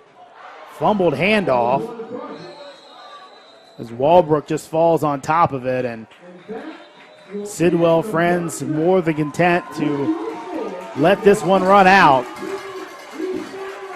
And we're all tied at 22 here between Eastern and Sidwell friends, but it's looking like the Quakers maybe having to play the second half without their star quarterback would just be a crushing blow for this team. Yeah, you see his parents look like over there guys with the same jersey number as he. And it's not what you want to see. You know, this championship game, he's a tough kid. You feel bad for him, but health is important. So you hope that he's healthy enough to come in the second half. But if he's not, he has a long football career ahead of him. So, but this is a big play in the game, a pivotal part in the game, because we don't know if they're going to be able to throw the football in the second half. Yeah, we'll have to see where they come up with, because Hefter's been their guy all year long, so we'll see where they go with their offense. John Simon and company, he's been around a long time at Sidwell friends. He might have to go deep in the bag of tricks if Hefter is not going to be able to play in this contest. So our score at the half, Sidwell friends 22, Eastern 22. We'll be back with more coming up after this. You know, the Greek philosopher Aristotle said, you are what you repeatedly do. But in our book, we say you are what you repeatedly do when things get hard. When you look at the naysayers and the haters, and there's a million of them, but you take it upon yourself to erase all doubt. Get that doubt out of here. So my apologies to Aristotle, but excellence doesn't become a habit by running the same path over and over. The excellent ones just step up to the line and ask, what's the record? Under Armour, get your feet straight. Doesn't it seem like the wireless world today could use a smile? At Cricket Wireless, we think so. That's why prices for our plans are all in, taxes and fees included. And we've got more 4G LTE coverage nationwide than T-Mobile or Sprint. It's what makes Cricket the happiest place in the whole wireless world. National studies show that students who participate in activities like music, sports, and drama not only have better grades and attendance, but they develop the character to handle adversity, the grace to accept defeat, and the self-confidence to start over.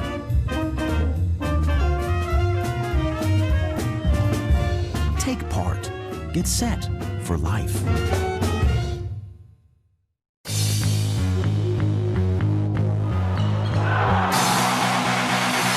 The most heart-stopping, game-changing, tie-turning moments in high school sports. Under Armour highlights of the week on the NFHS Network. This isn't Madison Square Garden. These drills probably won't make anyone a #1 draft pick. But these players are practicing for something important. While they work on their jump shots, they're also learning teamwork, discipline, self-confidence, how to deal with wins and losses. Skills that will make them winners long after they leave the court. Support high school activities in your community, because when kids take part, they get set for life.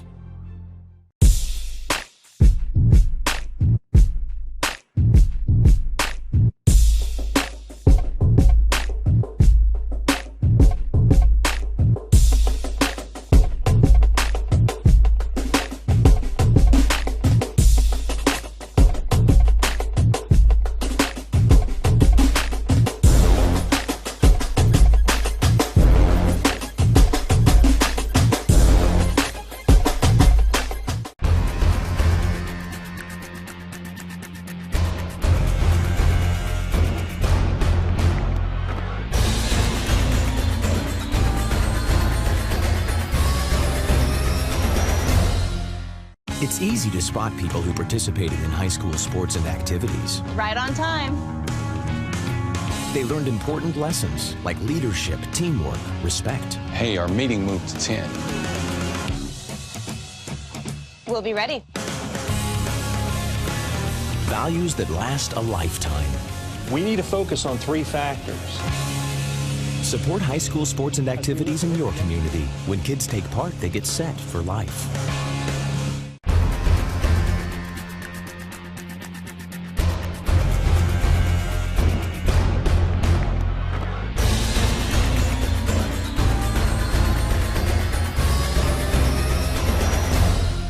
You know, the Greek philosopher Aristotle said, you are what you repeatedly do. But in our book, we say you are what you repeatedly do when things get hard.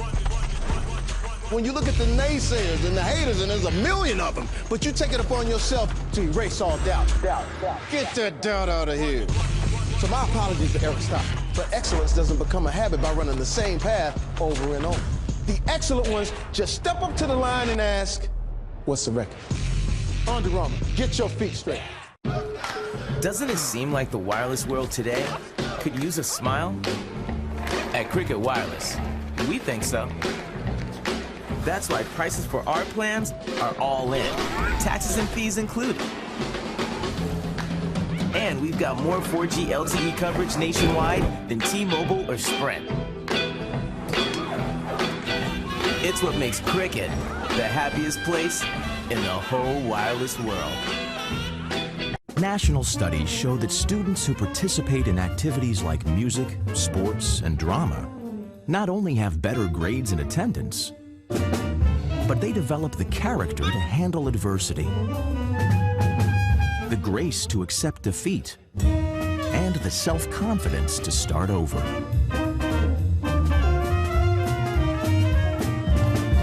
Take part. Get set for life.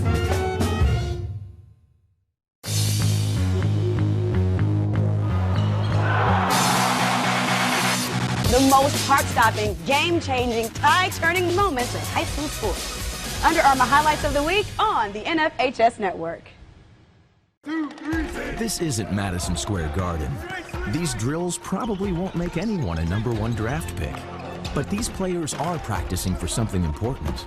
While they work on their jump shots, they're also learning teamwork, discipline, self-confidence, how to deal with wins and losses. Skills that will make them winners long after they leave the court. Support high school activities in your community, because when kids take part, they get set for life.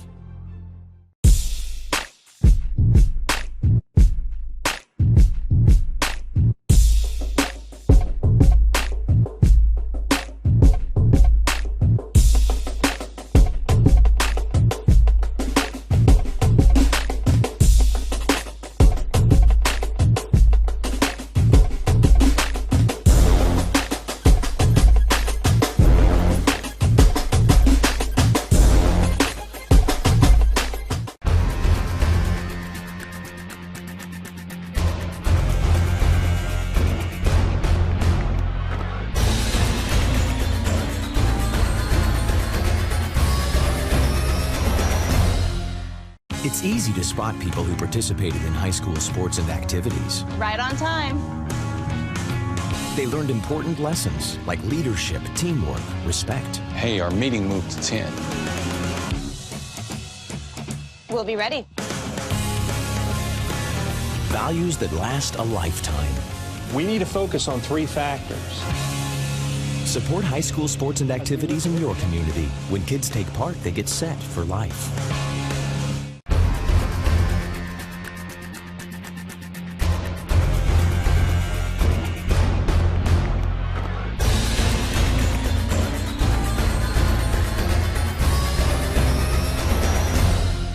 You know, the Greek philosopher Aristotle said, you are what you repeatedly do.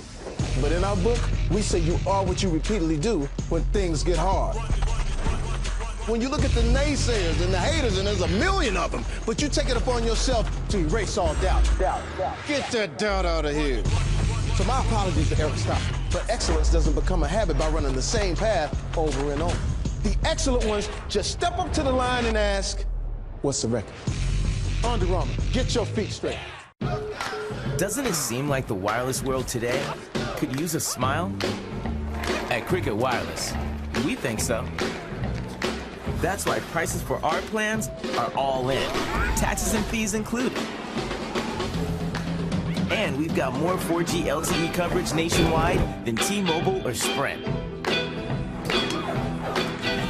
It's what makes Cricket the happiest place in the whole wireless world. National studies show that students who participate in activities like music, sports, and drama not only have better grades and attendance, but they develop the character to handle adversity, the grace to accept defeat, and the self-confidence to start over.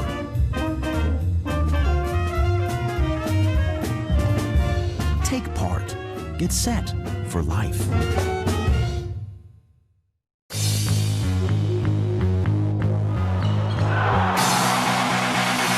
The most heart-stopping, game-changing, tie-turning moments of high school sports. Under Armour highlights of the week on the NFHS Network. This isn't Madison Square Garden. These drills probably won't make anyone a #1 draft pick. But these players are practicing for something important. While they work on their jump shots, they're also learning teamwork, discipline, self-confidence, how to deal with wins and losses. Skills that will make them winners long after they leave the court. Support high school activities in your community, because when kids take part, they get set for life.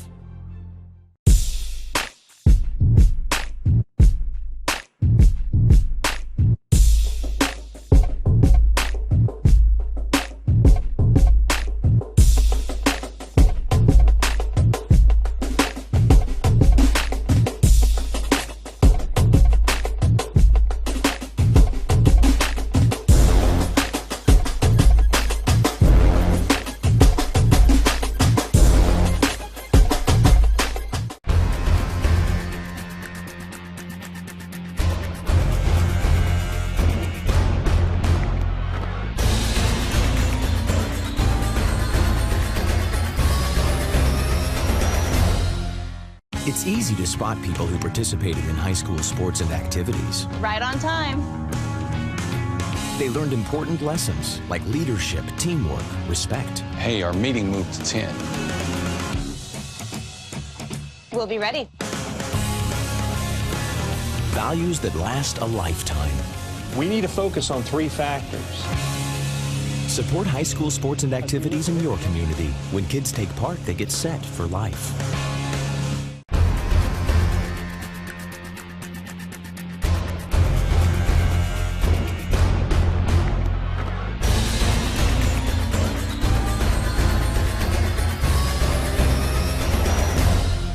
You know, the Greek philosopher Aristotle said, you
Welcome back to Catholic University, your Cardinals Stadium, as the two teams getting ready for the second half.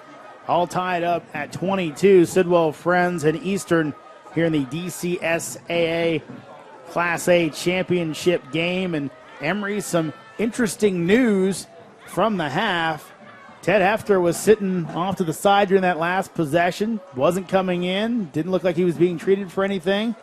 Well, he went over with the team, and he's warming up. Looks like he's coming back in the game. Championship game, he's ready to go. And if you're Eastern, you have to look at that like, oh, man, we got the gunslinger back in the game. So interesting there. Because, again, it really looked like he might be done for the day, but instead it looks like Hefter is going to come back in. At least he's warming up as if he's going to come back in. We'll see. Maybe they go with a little more of the Wildcat stuff they ran with Chichester, just kind of mixing things up. But first half thoughts by you, Emory, in this one. Obviously, both teams did some pretty good things offensively, but late it was the defenses that kind of started to flex their muscles a bit. And especially Lyndon Harris coming in, making plays defensively, getting 2 sacks back-to-back. But I was just overall impressed with the offensive execution, especially in the early part of the game by Sidwell Friends. And when I look at Eastern in this ball game, just was very impressed with how fast they're able to play. And their passing game, I think, could be a big key in this one. Let's revisit our keys to the game from earlier on for Eastern. It was don't turn the ball over and slow down Ted Hefter. And you can say they did one of two. They didn't turn the ball over, but they haven't really slowed down Hefter. And for Sidwell, it was make plays in space and third down defense. I guess you could say maybe split on that one as well. But the good part about it, we had a great first half. A lot of big plays offensively and defensively. We're tied up. And it should be an exciting finish to this one. Should be an exciting finish with a championship on the line in this one. The DCSAA Class A championship will belong to one of these teams after the day. Eastern looking for their second straight. Sidwell Friends looking for their first after falling just short the last 2 seasons. Billy Hefter on to kick this one off for Sidwell Friends. Don't have the kickoff team set up yet for Eastern. They're a little bit tardy getting out here. So they'll kind of get out to their positions and get ready to go. Believe going to be Johnson going back alongside Drew. So we'll go ahead and get this second half started. Again, Eastern in the navy blue with the Carolina blue accents and the white helmets. Sidwell in all white with the maroon helmets, maroon numbers, maroon everything, a little bit of gray on the side as well. Yeah, all business uniforms for Sidwell Friends and the fun uniforms for Eastern.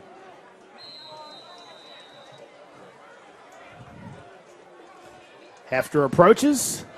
Long kick, gonna bounce. Gonna be taken down to the goal line by Johnson, looking to get into the wall.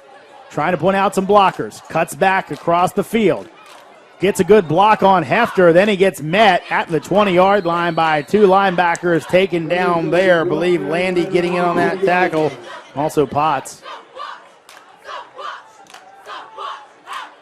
Starting at the 20-yard line, looks like. So decent field position, your standard field position. Can they come out and build on some of the successes they had in the middle part of that first quarter offensively? Night has fallen here on the hill at Catholic. 24 minutes till a champion, possibly some more the way this one has gone today. These two teams have kind of matched each other score for score. Biggest lead, I believe, was 10 for Sidwell Friends after getting 2 two-point conversions and stopping Eastern on one of theirs. Jerome Johnson brings them out.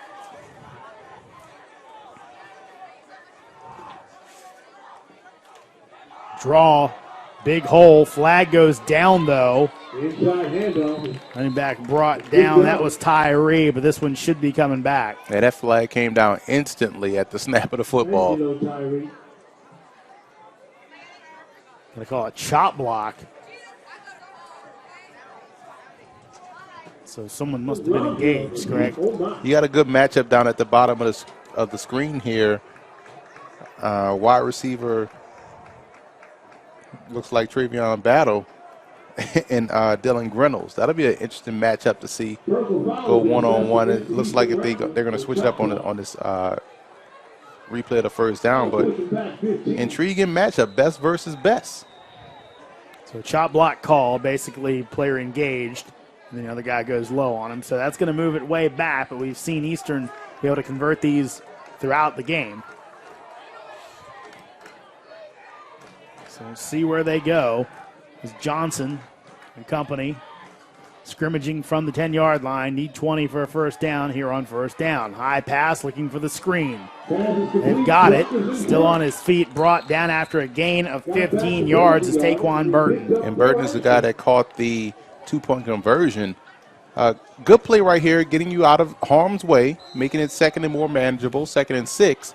Nice play right there on first down. Tell you what, give Johnson credit, as Lyndon Harris a few times has come in and looked like he'd be able to bat that ball, and has got it over top of him every single time. Good touch on the ball there. Handoff. Close to the sticks, and should have it is Tyree. I like how Tyree runs the football. He just gets downhill, gets what's blocked, and hopefully can slip one of those tackles and take it to the house. So again, two quarterback-based offenses. Johnson for Eastern coming to this one at 9-4 on the season. Got here with a win over Bell in the Gravy Bowl just on Tuesday. Out in the flat, that one knocked away. Could have been picked off. Jamie Landy again, I believe his second pass broken up today. Now, almost went back the other way. Throwing it blind to the flat. Defender was sitting right there in the flats waiting for the pass. Can't make that throw if you're Johnson. What a huge play for the freshman that would have been. But does get a hand on it to knock it down, setting up a 2nd and 10.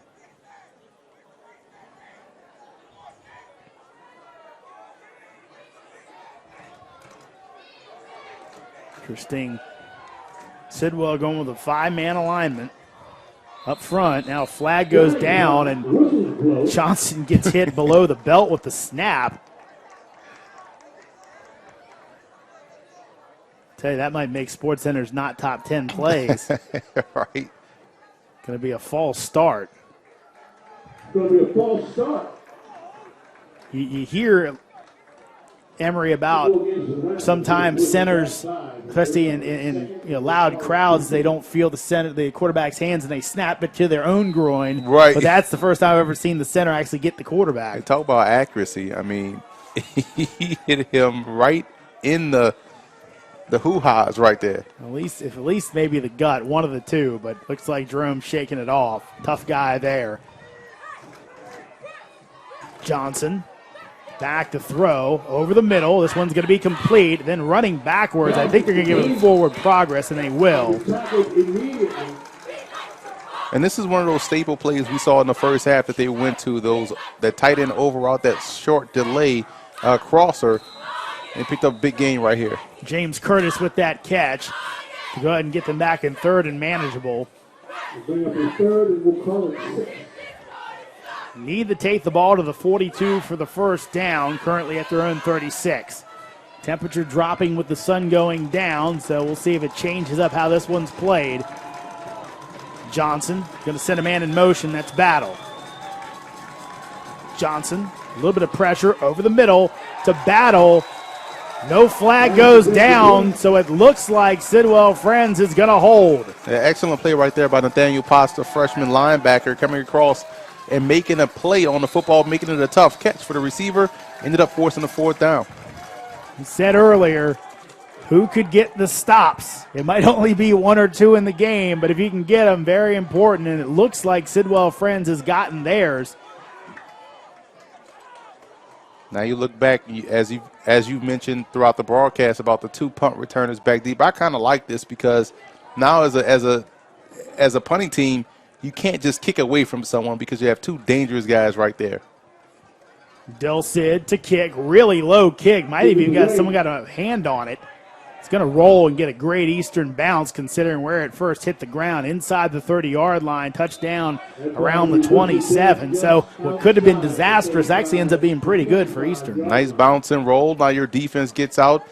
Doesn't have to worry about playing on a short field. Your offense comes out if you're Sidwell Friends, and you want to see what you can build on in that first half, coming out and get the ground game going once again. but also start to work the deep passing game. That's something we haven't seen from either team in this ball game so far. So 1st and 10 here for Sidwell.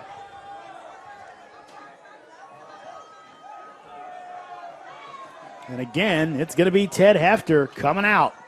So sat out the last series of the first half, but he's out there now. Chichester alongside him. Handoff, Chichester up the middle.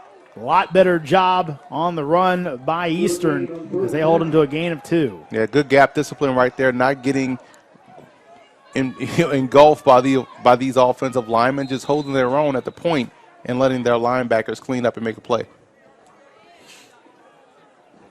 Chichester will come off, replaced by Walbrook.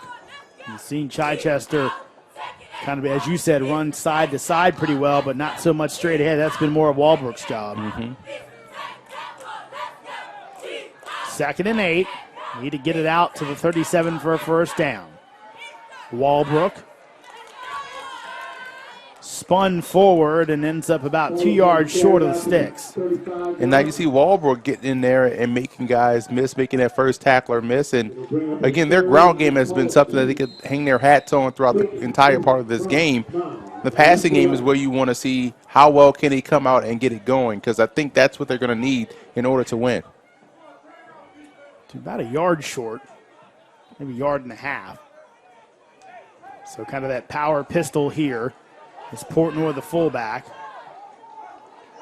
Actually, on almost a split backs concept as Portnoy goes in motion, just trying to outflank Eastern and cutting it back across is Walbrook as he's taken down across the 45-yard line for a nice gain on the play. Yeah, you see consecutive carries right there for Walbrook, giving him the opportunity to get into that groove. And he utilized his stiff arm right there, getting the first down and moving the sticks.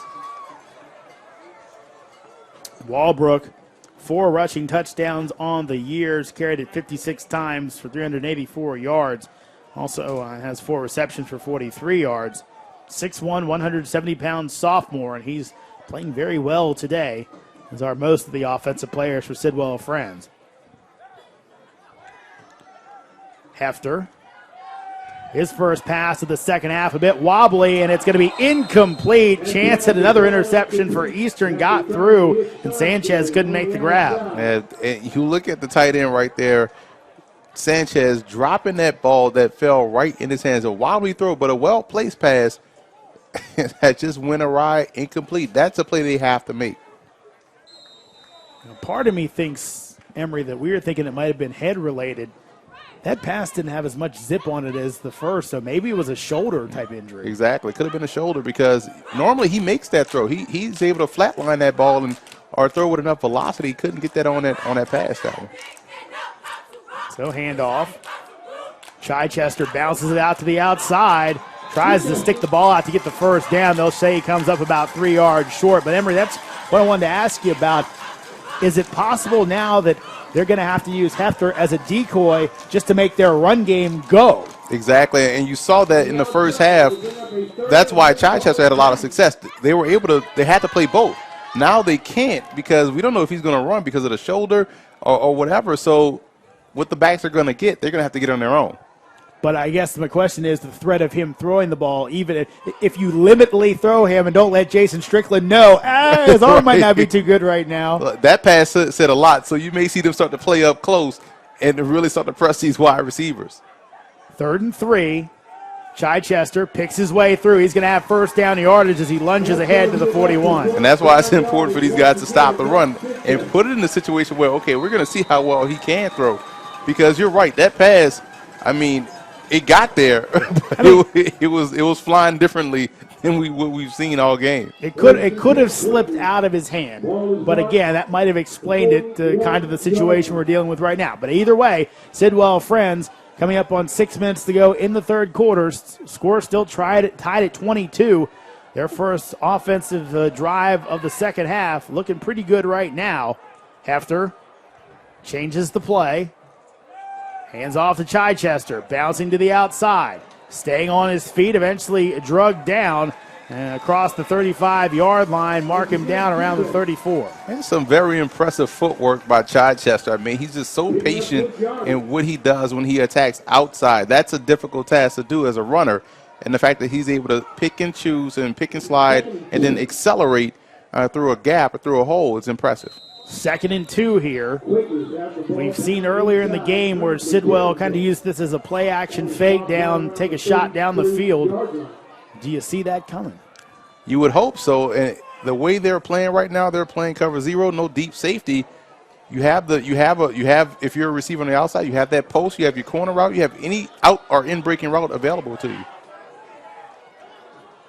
Handoff up the middle goes Walbrook. That's first down yardage. Give him a gain of 6. And they've just run this football for 6 out of the 7 plays so far on this drive, I believe. And when you look at the ground game, that offensive line is starting to lean on that defensive front of the Ramblers.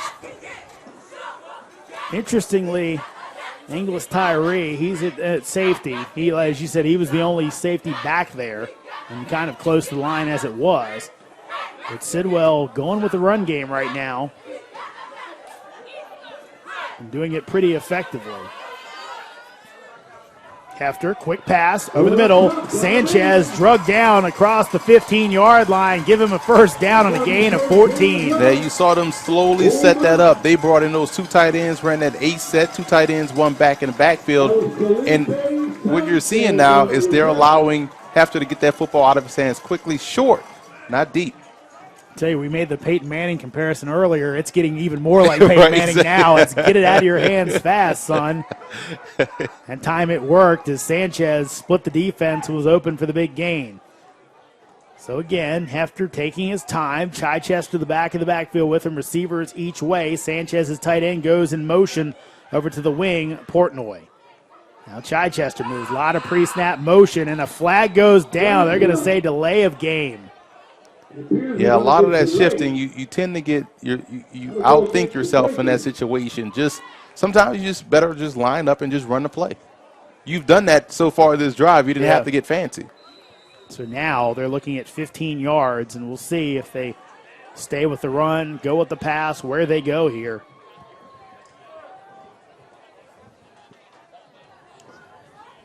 Again, all tied as we've dwindled under 4 minutes to go here in the third quarter. A shootout in the first half has kind of become a struggle in the second. Chichester getting the out, going to be a 5-yard gain, maybe 6 on the play. It's going to make it interesting, this third down call. They're going to have to throw the football here. 2nd and 15, I'm sorry. Down market says 3rd or 2nd. Going to be 2nd because the penalty was on first down.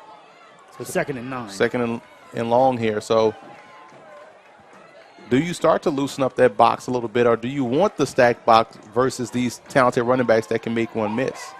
Now Hefter has gone out as a receiver.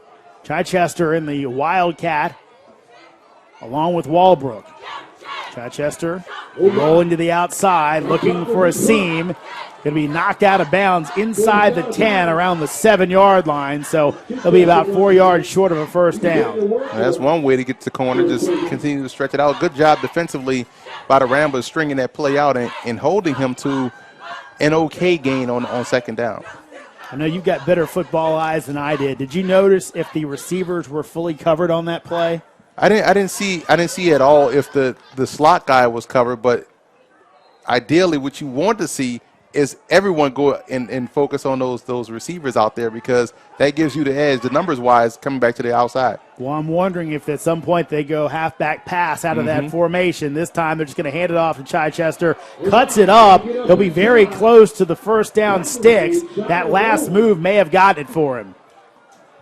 And that's a good point, because we saw that in the first game where they ran a play, an influence play, they came back with a pass. But if no one covers Hefter, then Hefter's a good enough athlete to where you can throw him a pass. So first down yardage, that play enough. So they'll mark it at the 3. Setting up 1st and goal from there. 4 cracks in the end zone for Sidwell Friends. After trying to hurry him up at the line of scrimmage. Maybe has something he likes. And a guy moves on the left side, and I believe it's Lyndon Harris. Hands pointing both ways. Let's have a conference on this one.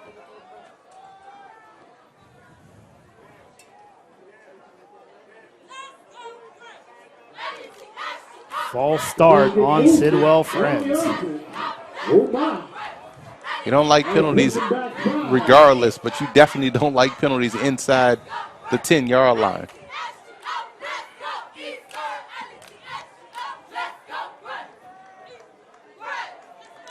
Let's see how they attack this one. They'll send both receivers to the right. Now they'll flip the entire formation. Wing and tight end go from left to right. Receivers right to left.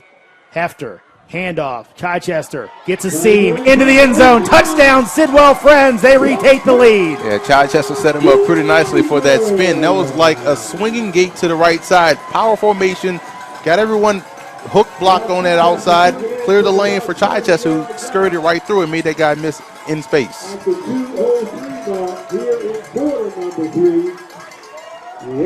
That's the plays in space we were talking about pregame. You have to be able to do that if you want to have success. Made that guy miss with a nice spin move, walked in for the touchdown. So again, here comes the huge two-point conversion. Remember, when you look at these two teams, Eastern with Del Cid, he can kick an extra point. We've seen him do it, where Sidwell's has gone for two the entire time. So that'll be the interesting question here. If you don't get this, big advantage to Eastern it would seem to be. Chichester, hands off, cut up the field. Is he in? Is he in? He is in! Two-point conversion, good. Dylan Grinolds gets in, and it's an 8-point lead for the Quakers. Great play right there, great design. Again, and we haven't seen Grinolds get the football in the second half so far, and he was a big part in the first half because of his ability to stop and start, and that suddenness that he has gives the defense a problem. This was a nice, long drive. It seems like forever by Sidwell Friends. Now it looks like a player is down for Eastern, and with that, I believe we're going to go ahead and take a quick timeout. Sidwell Friends up on Eastern 30-22. We'll have more right after this. Doesn't it seem like the wireless world today could use a smile? At Cricket Wireless, we think so. That's why prices for our plans are all in, taxes and fees included. And we've got more 4G LTE coverage nationwide than T-Mobile or Sprint. It's what makes Cricket the happiest place in the whole wireless world.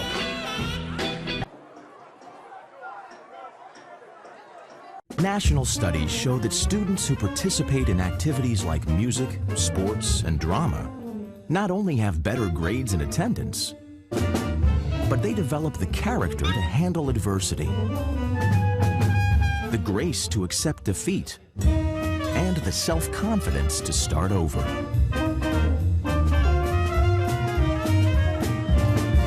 Take part.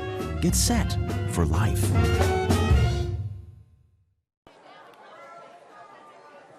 Welcome back to the Catholic University of America, here for the DCSAA Single A Championship game as Sidwell Friends leads Eastern 30-22 with 2:03 left to go in the third quarter.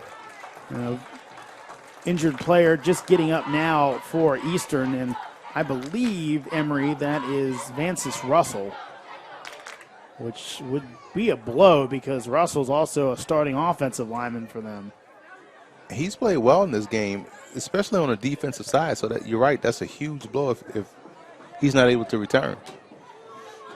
Russell, one of the bigger guys up front, actually is he and Joshua Pledger are really the two big guys on that Eastern offensive line, and also kind of gives him a bigger man down there at guard, inside on the line. Can't really get that pressure up the middle on Jerome Johnson. So Hefter to kick off. And again, going to hug the sidelines. This one's going to check up like a 5-iron, though. And Johnson going to fall down, and a flag comes down. Kind of an unnecessary play. It looked like if it's against Eastern as they tackled at the 15, and this may move them way back towards their own goal line. Got to be smart, man, in that situation. Don't want to cost your football team. You're already backed up football team. You're down, and you get a penalty. It's not how you want to start this drive. Block in the back. So that's going to move Eastern back. The one good, I guess it's a penalty that it's not going to put them back, behind the sticks, but it's going to put them back inside their own 10-yard line. Exactly. 90-plus drives just don't happen. They don't fall off trees. So you're going to have to work to get this one if you're the Friends Ramblers. So we talk about stops, Emory, all game long. Who can get the most, and be huge here if Sidwell Friends could figure out a way to stop Eastern. Big-time drive right here for Friends if they can get points on the board.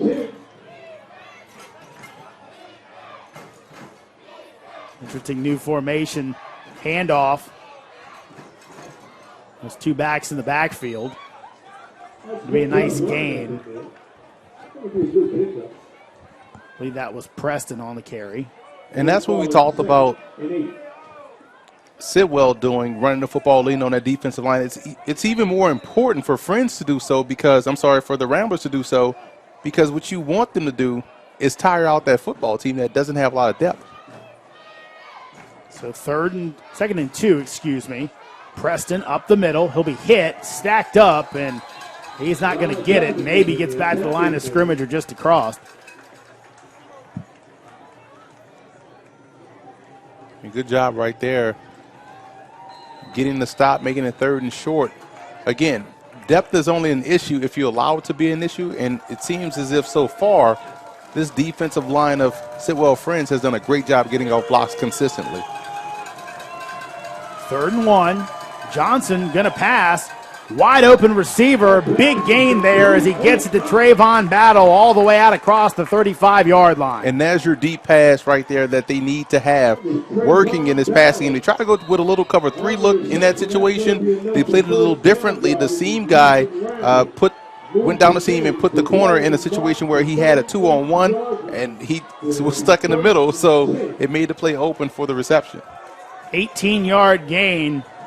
Nathaniel Potts, the middle linebacker for Sidwell, not happy with that play. You just see his displeasure about the defense they were in. Handoff, that's Preston. He's going to be slung down. Sanchez and a few others jump on top of him for a gain of 1. Looks like that may be the last play of the quarter. And I think it is going to be the last play of the quarter. So Eastern on the move, still a long way to go for the game-tying touchdown. They trail by 8 to Sidwell Friends here in the Class A championship here in D.C. We'll have more of this exciting matchup right after this. It's easy to spot people who participated in high school sports and activities. Right on time. They learned important lessons like leadership, teamwork, respect. Hey, our meeting moved to 10. We'll be ready. Values that last a lifetime. We need to focus on 3 factors. Support high school sports and activities in your community. When kids take part, they get set for life. Welcome back into Catholic University in the District of Columbia, winding things down here in the DCSAA Class A championship game. As Sidwell Friends leads Eastern 30-22. This is a rematch of last year's game, won by Eastern in blowout fashion. Emory, I don't think that's going to happen today. I don't think so either. I think we have 2 football teams that have made adjustments in the offseason, made adjustments to each other coming into this ball game, and are looking to go down to the wire. Jeremy Huber, Emory Hunt here with you. Jerome Johnson, the standout quarterback, throws it. His receiver rolled backwards, actually ends up getting back to where he caught the ball at as Taquan Burton made up that yardage. It looked like he was going to lose. Yeah, good job. He realized, hey, I'm going the wrong way, stopped and just headed north-south and picked up a good 5-yard gain. So 3rd and 4. Could be 4-down territory here. We'll have to see. Of course, Jason Strickland would prefer to not have to make that decision. Johnson to throw, a little bit of pressure.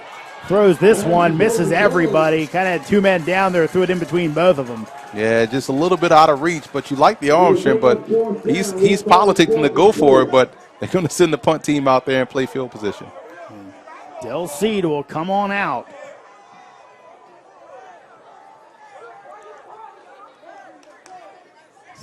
Fans, players not happy with it.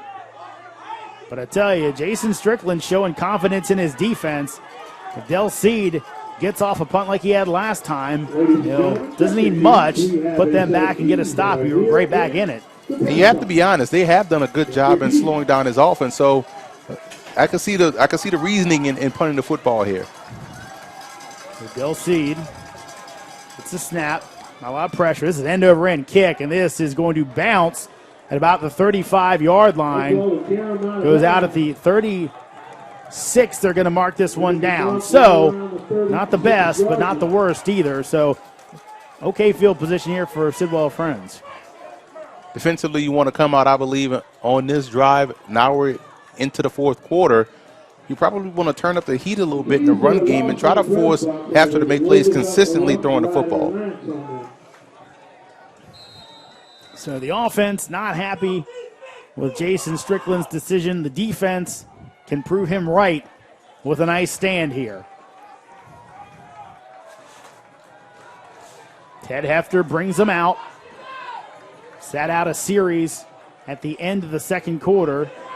Thought he might miss the rest of the game and came back in to start the second half. Has not thrown the ball as much as he did, though, in the first half. Chichester got some space. Chichester out in room, pulled down from behind at the 40-yard line, just across at the 38. But again, another nice run by Mark Chichester. A really good run right there. Again, you saw him explode through the hole and then get to the second level, make that guy miss. Heck of a run right there on first down. Now you start to wonder, okay, when can we start to work on this clock? When can we start to get creative and take that deep shot down the field? I think this is where you may see a pop pass, or even they come back to that play we saw down in the red zone. 1st and 10. Again, Hefter changing the play around for a second. Just a minimal gain here to Chichester up the middle. And try to run that split zone where the tight end comes back and kicks out that defensive end. But they defensed it pretty well. They didn't get off blocks. They didn't get moved off the block. And he kind of held their own at the point of attack, stuffed it for a minimal gain. 2nd and 9, we'll call it. Sidwell with an 8-point lead. Eastern's fans and band trying to rally up the fans to get some defense. That's not going to help. Sanchez down the sidelines. Big gain down near the 15-yard line. So another great play there. Not a long pass, Emory, but an effective one. An effective one. And when they want to get stuff going in the passing game, they've hit the short pass to the tight end to Sanchez a lot in this ball game, whether it was down the seam or on those flat routes with the scissor concepts that they run. Outside guy runs a slant, inside guy runs and out. They've been wide open, and Sanchez has definitely converted. 1st and 10 after that big gain. So now, the one good thing here, if you are the Ramblers, is there's not much of a kicking game here for Sidwell Friends. You don't have to worry about completely stoning them. They may do that themselves because they really can't kick field goals. And that's always crucial. You see right here, going back to that play we saw in the red zone. Slot guy is uncovered again. And now they'll blow this one dead as John Simon will go ahead and take the timeout on the sideline. Something was amiss. So he'll go ahead and take the stoppage. But as you said, he got in that Wildcat formation there. But it was a little bit different, it looked like. It looked like Portnoy was in the backfield instead of Walbrook, so you had more of a blocker than two runner threats back in the backfield. And you also put Hefter on the outside instead of putting him in the slot. So a little bit of gamesmanship here. They're trying to see how you line up. They may be going back to one of these two plays later on in the game. So an 8-point advantage for Sidwell Friends, looking to add to it. Most teams would be field goal range here, but again, they have, in all their touchdowns in this game, they have gone for two every single time. I believe have gotten 4 of them. It's a unique dynamic, man. We've done college football games where you just kind of is automatic where the field goal kicker comes out. But now, you have to worry about the fact that, hey, you have to play all 4 downs. Excuse me, my math is wrong. They've gotten 3 out of 4 of them. Kind of throws your math off when it's not based on 7 anymore. Right. That's your football math. Hefter, hands off Chichester.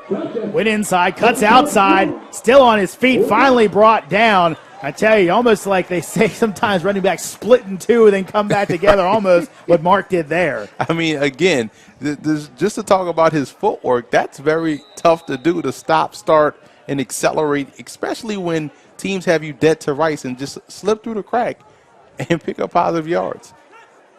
It's good to see getting back out there now on the defensive line. Vances Russell went out with an injury a little bit earlier on. Places Mbengo, who had that big sack in the first half of Hefter. Hefter takes the shotgun snap, looking to throw. This one is to Gradles, catch in the end zone. Touchdown, Sidwell Friends. A heck of a catch right there, getting both feet in bounds. That would have been good on Sunday. Great job by Gradles, and we've asked about him in this second half. They've kind of gone away from him. They found him that time for the touchdown. So Sidwell, 2 straight touchdowns here in the second half. Chichester with the run, and then Hefter with the completion, the wonderful play-action fake. Peyton Manning couldn't do it better. Threw that one to Reynolds in the end zone for the score. Now they'll go for 2, looking to make it a 16-point game. Stretching that lead out, man. Now it's going to put a lot of pressure on that Rambler offense to come out and make something happen on this drive. And we know they can do it. Put up 45 against a good Bell team last time out. But again, that was a Tuesday game. Hefter, nothing there. He's going to scramble. Look to run. Throws this one up. Sanchez, does he make the catch? They say no, it hits the ground. Sanchez thought he had it. Threw it up high for his big man to go get it, but he gets hit and can't keep it off the ground. A heck of a play by the defensive back right there to knock him down, to disrupt the process of catching the football. He's worried about hitting the ground. Didn't bring the ball with him, incomplete. Now you make it a 14-point game. You're still right back in it. So it gives Eastern a lot more options. But 2 touchdown lead for Sidwell Friends with 8:32 left to go in regulation.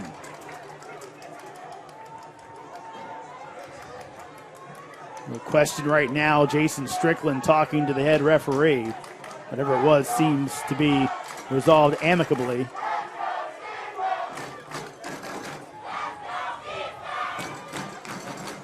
Now, if you're Eastern, you can't let your head hang low because you still have enough time. You have an explosive offense. You have probably as equally as dynamic of a quarterback, and he has the ability to go deep down the field. You have the athletes on the outside, so no reason to panic here if you're Eastern. Jason Strickland trying to get his guys moved around. Hefter, again, a low kick, and again, this one's going to bounce, and actually it's going to make it into the end zone. So Billy Hefter, Minnesota Fats didn't have better English, gets that one right inside the pylon to make a big touchback instead of a return or good field position on the penalty. Sometimes you'd rather be lucky than good, and they got a great bounce right there, bouncing in the end zone, touchback. 80 yards to go now if you're Eastern. Again, you have the quarterback, you have the receivers, and quite honestly, you've had the matchups to go deep. So we'll see. That may be one of these things. Johnson scrambling to throw. See the matchup right there in the slot. Their big playmaker, Travion Battle. Yeah, he's lined up against linebacker Jamie Landy. Johnson, he's going to take off now. Got a lot of space to run. He's going to get a lot in one sitting here. He may go to the house. One man to beat. Can Chichester get him? Can he knock him out? He does, but he's all the way down to the 10-yard line. So you talk about needing a drive. Well, you can get 70 yards in one play. It doesn't take too long. Just how he drew it up. That's exactly what you want to see from your offense. Your quarterback tucks that ball and just takes off running. That's the type of mental toughness and the type of wherewithal you want your players to play with. Got a good block in the middle of the field by the tight end. Turn around, block the defender. Was off to the races. Great save, though, by Sidwell Friends. So actually they'll mark him out at the 13-yard line here. So Johnson to throw. This one is going to be complete, and it's going to be a touchdown. Again, finding Taquan Burton. Score for Eastern. Took almost no time off the clock. Literally took about a good 18 seconds for this entire drive, but you like that pass. That probably was the best pass thrown by either quarterback in this ball game. Nice low throw, beat tight coverage. Receivers able to catch the football in stride and get the touchdown. So Johnson, 5 wide receivers, always a run threat. Over the middle, this one's going to be caught. They say he's in. Trayvon Battle with the catch. And now, folks, just a 6-point game. Talk about lighting the fire to that offense. That's how you respond. You know, now they're striking. They're within striking distance to where if they scored, they could take the lead. That's a heck of a coaching job right there by Eastern. So it turns out Jason Strickland not going for it didn't work for his team, but they come right back and score anyway.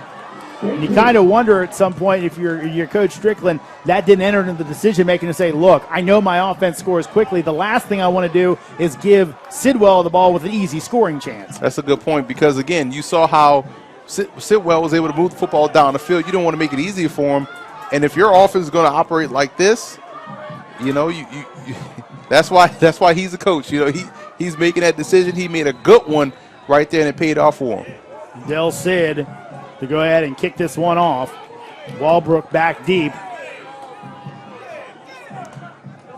Good kick by Del Cid. Going to be taken by Walbrook at his 15-yard line. Looking for some space. Walbrook up the middle. Going to be hit high, low, brought down around the 30-yard line. So 70 yards to go for Sidwell Friends as they look to go ahead and put a little bit of a cushion between they and Eastern. The benefit they have more so than I believe Eastern has is that they can lean on their running game. I think their offensive line has won the battle up front throughout. Their running game, whether it's Chichester, they've done a good job running the football with any back there. So I don't think they changed much coming out on this drive. So let's see where they go. So we'll taking a lot of time in the huddle. Hefter looking for redemption after falling to Eastern last season in this very game. He'll flip the formation. Strong to the left. Hand off. Chichester kind of picking his way around the end. He'll be hit and brought down. Still gets a gain of around 3 or 4 on the play. And that's all you want. You want to string a lot of these runs together. You don't have to get anything big. You have the lead. Right now you're protecting the football and you're protecting the clock, and you're trying to shrink this score down, this time down to where you're going to force Eastern to make plays consistently. I got a feeling that any drive the rest of the way out for Sidwell is going to be 4-down territory. I just don't think John Simon's going to punt it back to Strickland's crew. Nah, I wouldn't do so either because you look at the potential that they have with one of maybe 6 guys they can put back there to return it. And I guess barring like a 4th and 15 situation, right. If it's anything close, I think the Quakers are going to go for it. Chichester up the middle. This time he's stacked up and gets almost nothing. Well, they're amped up, aren't they? That defense came out on this drive and made some quick stops versus the run. Pivotal 3rd down right here. Although, like you mentioned before, they will go for it on 4th. It'll be interesting to see what decision they make on this side of the 50. Chichester's going to go out. Walbrook comes in for him. Seen through the game again. Chichester getting most of his yards, kind of going side to side and then cutting up. Walbrook more the straight ahead guy for them right now. 6:40 and rolling in regulation. Sidwell trying to hold on to a 6-point lead. Eastern looking for a big stop to get the ball back to their hot offense. Reynolds incomplete. Hit coming up from the secondary to make the play was Anglis Tyree. Dropped a sure interception earlier in the game. Makes a big play right there. Yeah, good job by Anglis Tyree doing a solid job closing on that route. Yes, it was a little bit behind the receiver, but he almost made that catch unless Tyree was able to break on that football, which he did. Force an incomplete pass. Now we have 4th and 6, 4th and 5 right here. John Simon's going to leave the offense out there. I don't know if they get a 5-yard penalty if they get the first down. To be awfully close. We'll see if Hefter tries to use his best hard count here. Eastern run a couple guys on late.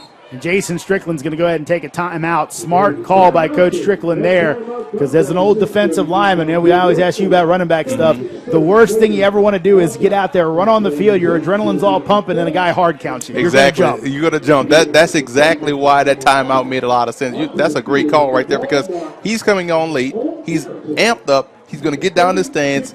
Any movement, he's going to jump. So great call. Remind them that don't jump off. Usually have the coach on the sideline or someone in the fans telling you watch the fake or don't jump offside, watch the ball. Yeah. So coach gets a chance to tell it to his defensive line right here, but also tells them, hey, protect yourself versus the inside, the quick slant, because I think that's the play that they're going to run. If it's not a run play, if it's a pass play, they're going to run that in breaking route.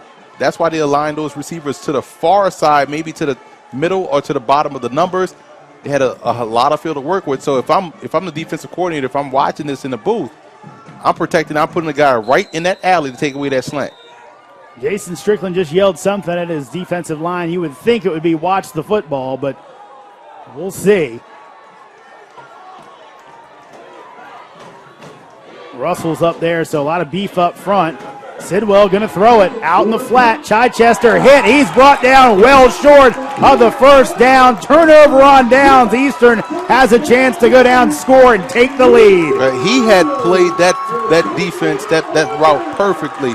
I want to say that's John Johnson. He's played a well of a game. He's a smart football player. I like what I've seen from him all day long. He read that outbreaking route pretty easily, drove on the receiver, and was able to make the tackle and get off the field on third downs. And that was, again, big job right there by that defense.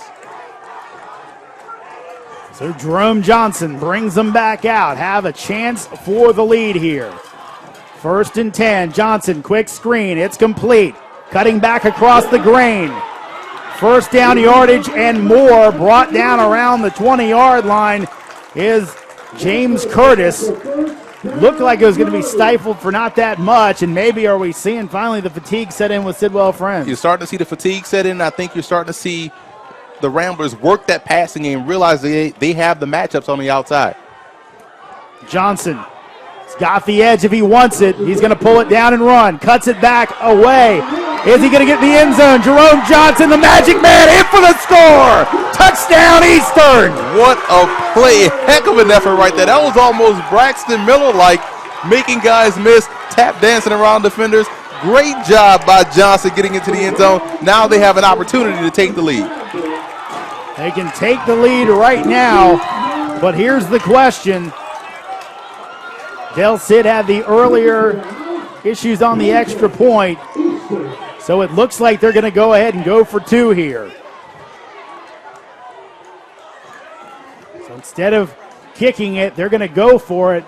Different back in the backfield. Believe they have a bigger guy back there. Can't see the numbers due to the glare, folks. Johnson going to throw. This one is going to be caught in the end zone. 2-point conversion is good again. They go to James Curtis, and now Eastern, as quick as that, takes a 2-point lead. They are well coached at the receiver position. I don't think I've ever seen a receiver make a contested catch this game without his hands being extended. They're doing a great job keeping the football away from the defender, doing a great job keeping themselves in between the defender and the football and making plays. Great answer. Great job by the quarterback. We're seeing some amazing quarterback play in the second half by Jerome Johnson. Yeah, and he just it's basically everything he did against Bell, where he had the 5-touchdown performance, except for without the turnover. He had 4 turnovers in that game, has none today, I believe. And that was the biggest key. No turnovers in this game for Eastern could help them win. That's what we talked about on the onset. But these guys have done a great job coming back, battling back. Now we're about to learn a lot about Sidwell Friends' mental toughness. Harris is going to drop it. Eastern might get on top of this. It looks like a bunch of Sidwell Friends players jump on it. And I tell you what, if I'm John Simon, I might tell him a big lineman, look, man, enough. Let the little guys get to it if they can get there. Don't try to be a hero, guys. Just do what you have to do. Do what got you here, and that's the way you can have some success. But that one was so high in the air, I think you might have been able to see Waldbrook actually get underneath it, maybe get it on the run and get a good head of momentum there. Instead, Sidwell will have the ball at their own 26-yard line. 5:52 left to go, so the entire playbook is open for the Quakers. Chichester trying to get to the outside. He'll go down just in front of the 30-yard line, so a gain of about 3 on the play. And Chichester is so dangerous in this situation because he can read those blockers very well, then slice back against the grain and pick up yards. So you have to really be disciplined against this running game of Sidwell Friends. We don't have stats in front of us, but I believe Ted Hefter may have only thrown about 3 or 4 passes in this second half, and all of them pretty short. So it's been a run game day for Sidwell Friends. Chichester's going to have a gain of 7 and a first down. That's a big-time run right there by Chichester, just right in the back of his offensive lineman, and they've had this outside run available to them all game long. They've had a lot of success doing so. 2-point lead for Eastern. They don't have half their team off the field. That should be a penalty. It is. Free play. Sanchez takes a big lick. And I tell you, I don't think Hefter saw what they had going there. And they probably didn't have a counter off of it to go deep, but they could have taken a free shot there. You got to like how John Johnson has been playing Hefter like a fiddle in coverage. I mean, he's just sitting back, baiting him in and driving on the football. There was an illegal substitution against the Ramblers. So legal substitution there. So we'll bring up a 1st and 5. That'll bring up a 1st and 5. With 5:04 left to go in the contest.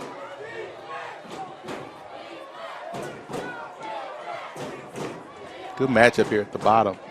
Got Reynolds versus Johnson.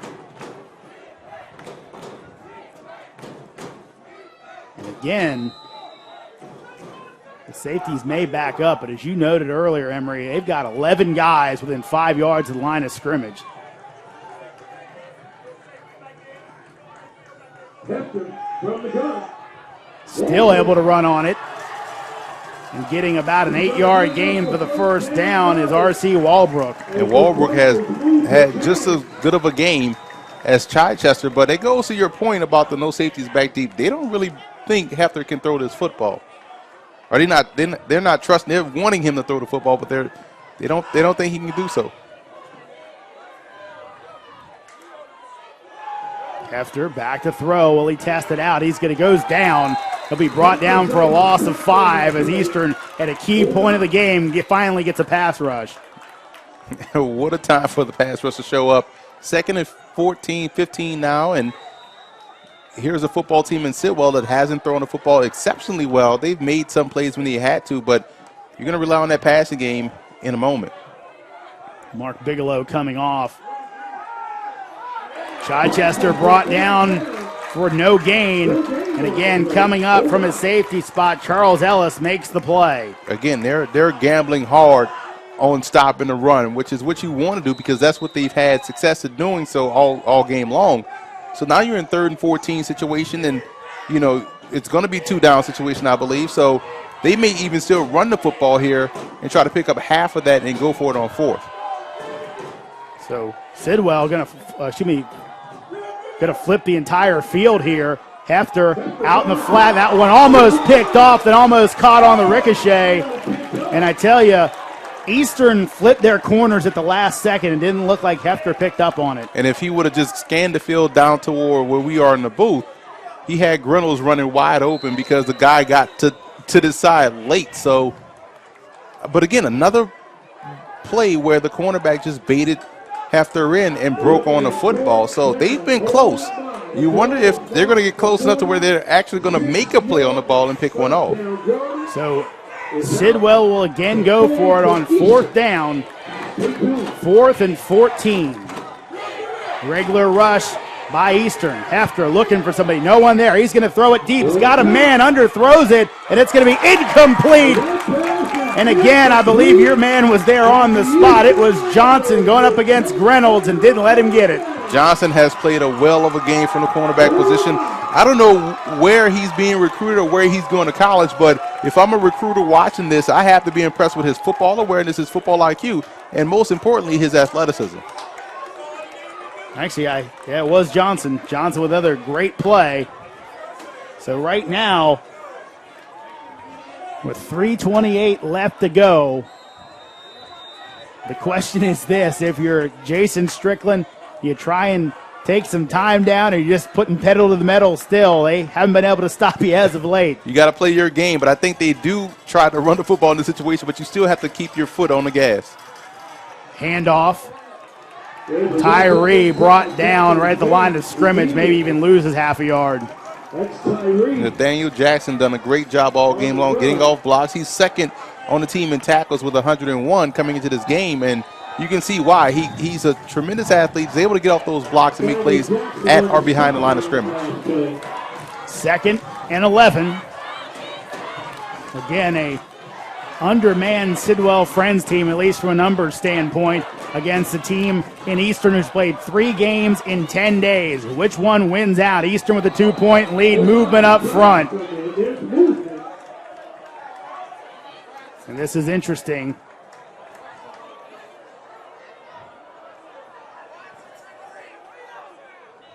Say false start.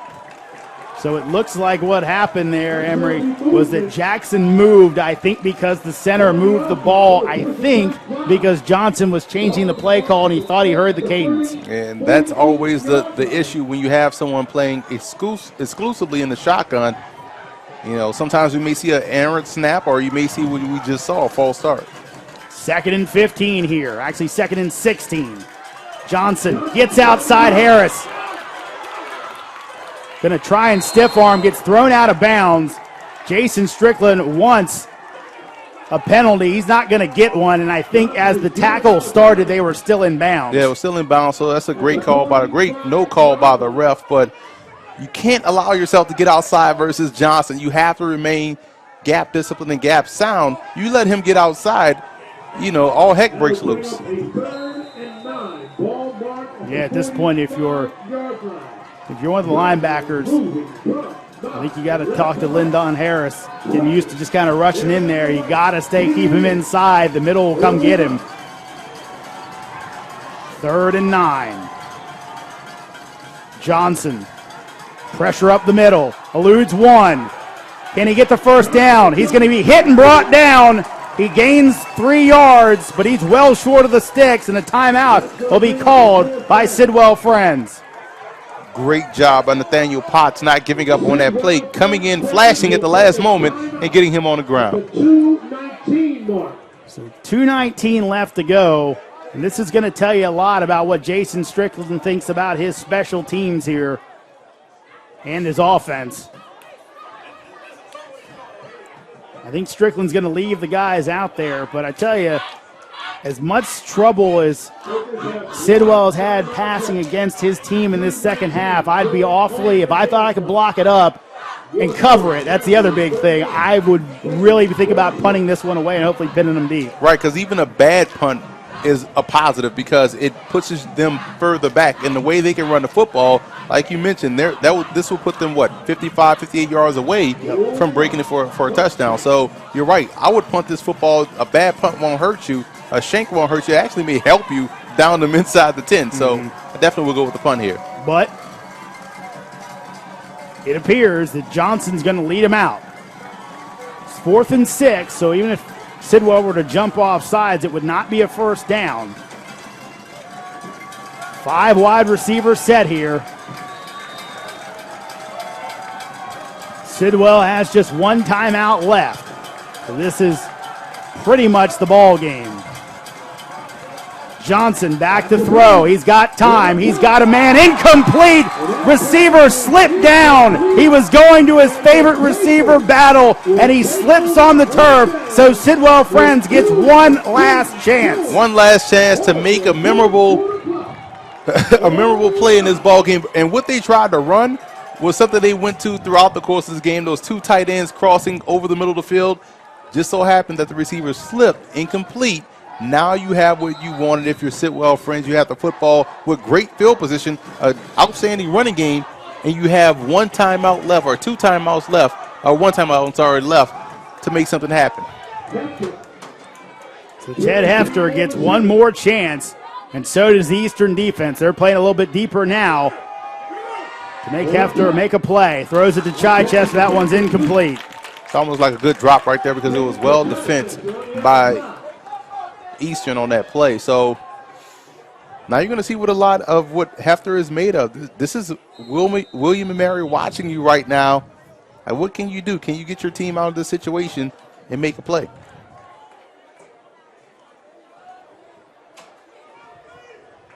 Again, Sidwell taking their time in the huddle, waiting for the play call to come in. 2-11 on your game clock. 2nd and 10. Sends 3 receivers out to the left. Walbrook, the lone running back. They're going to hand to Chichester on that jet sweep that's worked so well. He'll cut it up, and I think he'll be knocked out of bounds, but after a minimal gain. Yeah, the key right there is not getting outflanked defensively. They did a great job in stringing it out, staying assignment sound, keeping it outside on free, and making a play. So 3rd and 9 as the Eastern defense is playing some high-level football right now. Obviously 2-down territory. Bigelow comes out. He was an addition to the playoff roster. That's what Jason Strickland told me in a conversation I had with him a couple weeks ago. Pass knocked down at the line of scrimmage. Well, that was a big play right there because had that pass not have been knocked down, he had Grinnell streaking across the middle of the field, a catch and run type situation. So we'll see where Eastern goes here, how they play it. They're exalting their fans to make some noise. Hefter breaks the huddle. He's got Sanchez, his tight end. He's got 3 receivers. He's got Walbrook in the backfield with him. 4-man rush. Hefter, complete, depends on the spot, and I think they're going to mark him short, but it's going to be very, very close. Ooh, that's going to be tough right there because he's right at the sticks.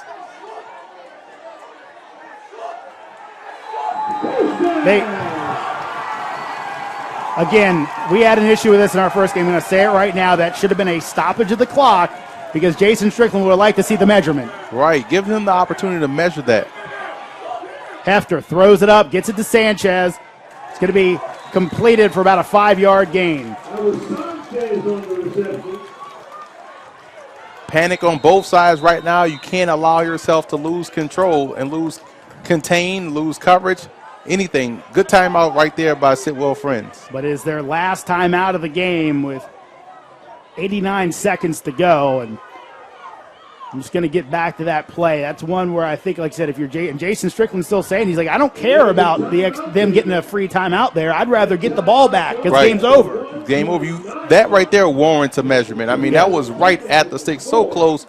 You don't want to take that opportunity away from someone because that right there, I mean, it was a great play, but it wasn't close enough to where you say, okay, yeah, that was a first down. You have to measure that. Yeah. You have the sticks. You have to measure it. And they moved the ball right away like they were trying to spot it for Sidwell Friends to keep their offense going, but that's simple. You just take a timeout. Take a timeout. No one gets hurt. And again, Jason Strickland, rightly so, is giving an earful to the referee saying, look, I don't care. I would have called the timeout myself if I didn't have to take my own just to make sure I got a measurement. Yeah, they're really raising his blood pressure in this fourth quarter. 2 questionable calls that had him livid on the sidelines.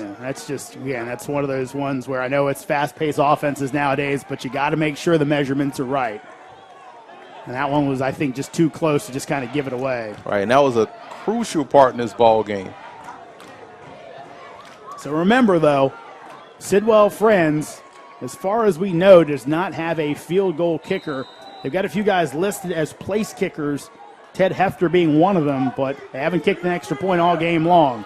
Hefter out in the flat, hits it out, and Walbrook just flat drops it. May have had first down yardage if he could have held on. Boy, he had first down yardage because the backer on that side just kind of was stuck in the mud watching the play in the backfield. You have to get your drops. You have to carry that route out a little bit more to make that throw tough, but that was a big drop right there by Walbrook. 3rd and 4. Need to get it to the 38-yard line for a first down. Bunch formation to the left, 1 receiver to the right. Hefter under pressure. He's flush. He's going to throw this one. It's going to be incomplete.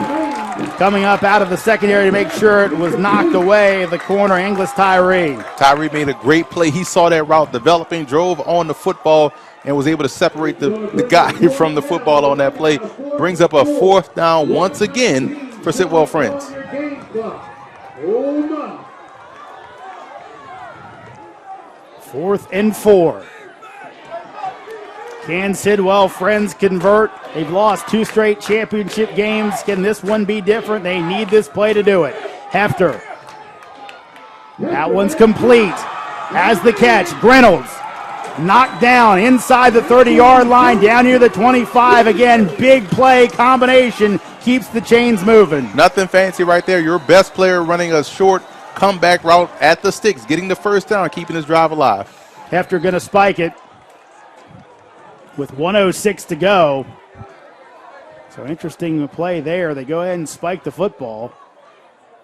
I felt as though they didn't need to rush that right there. They had enough time to get a play called and get something going. Game clock. It'll be 1st and 10.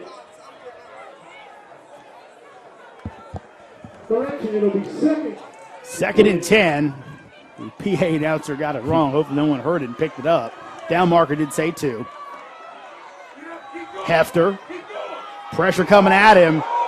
Holding wasn't called. One comes in from the outside as Walbrook going to take it very close. He's in for the score, but I'm pretty sure this one's coming back.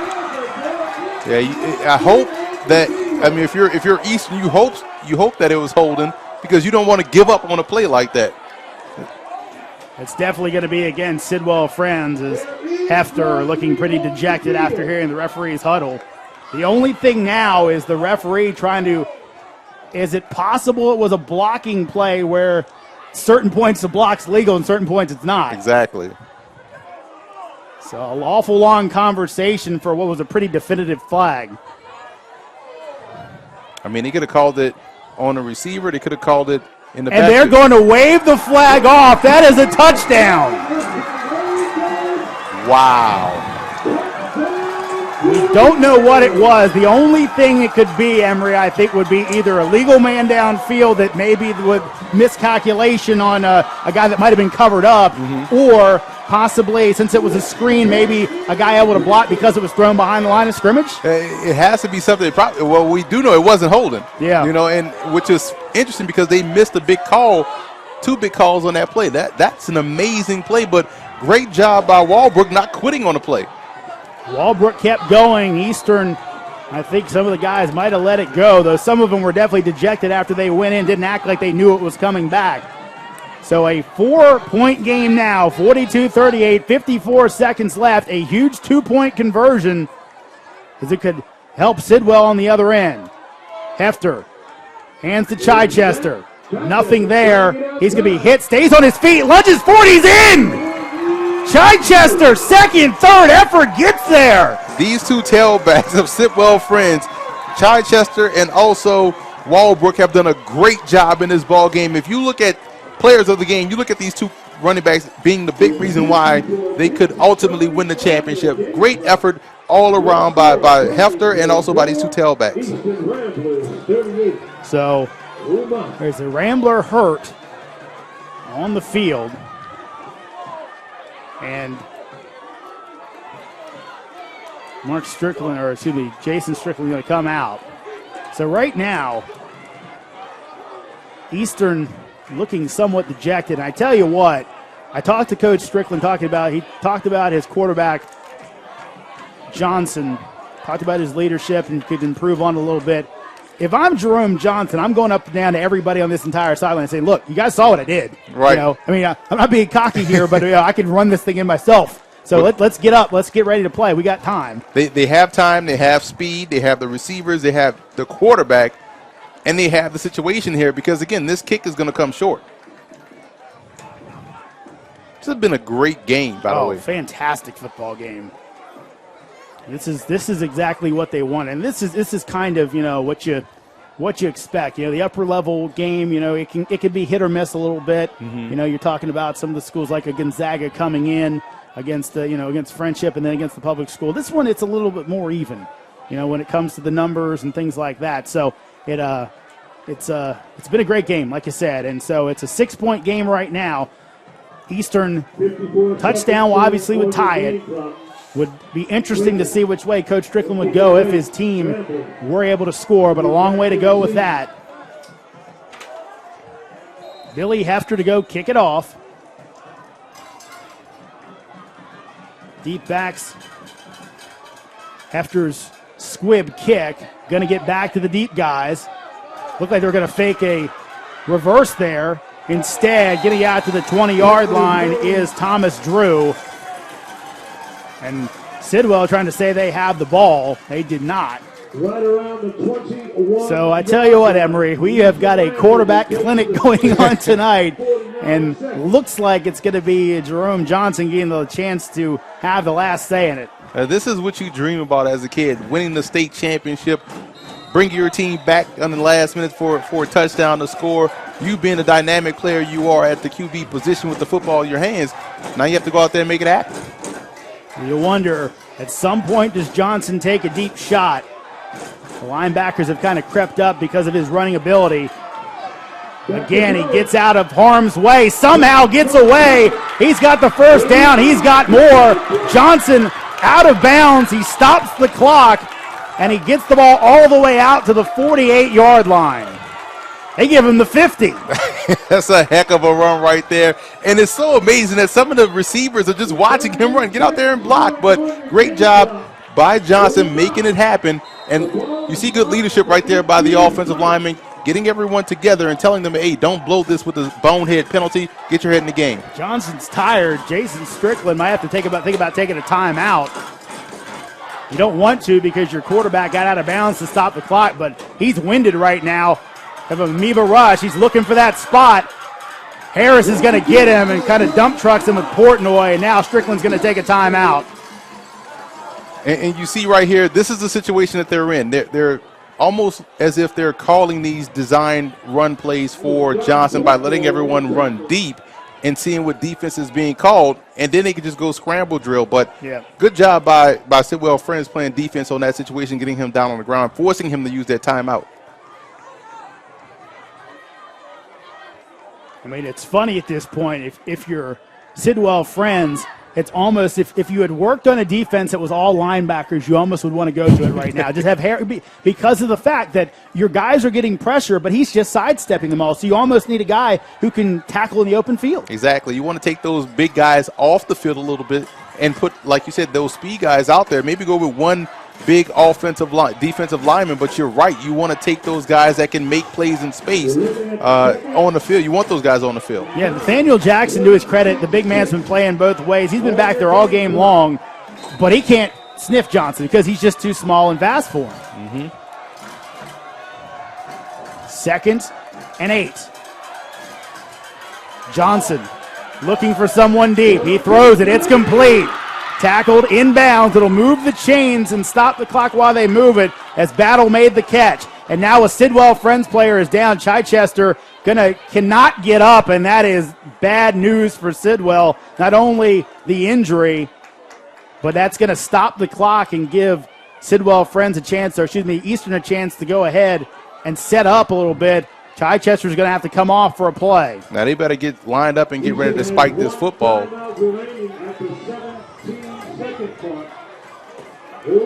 One timeout left. They're going to roll the clock here, 15 and counting. I don't know if Johnson knows the clock's rolled. He's got it. He's going to look to go to the end zone. Bit of a wobbler. It's going to be caught inbounds, taken down at the 5-yard line. They have one timeout left, and Strickland's going to take it. Wow, great play by Johnson. The ball his arm got hit, and it was a wobbler, but great concentration by the receiver, bringing it down. We're down to one play in this ball game.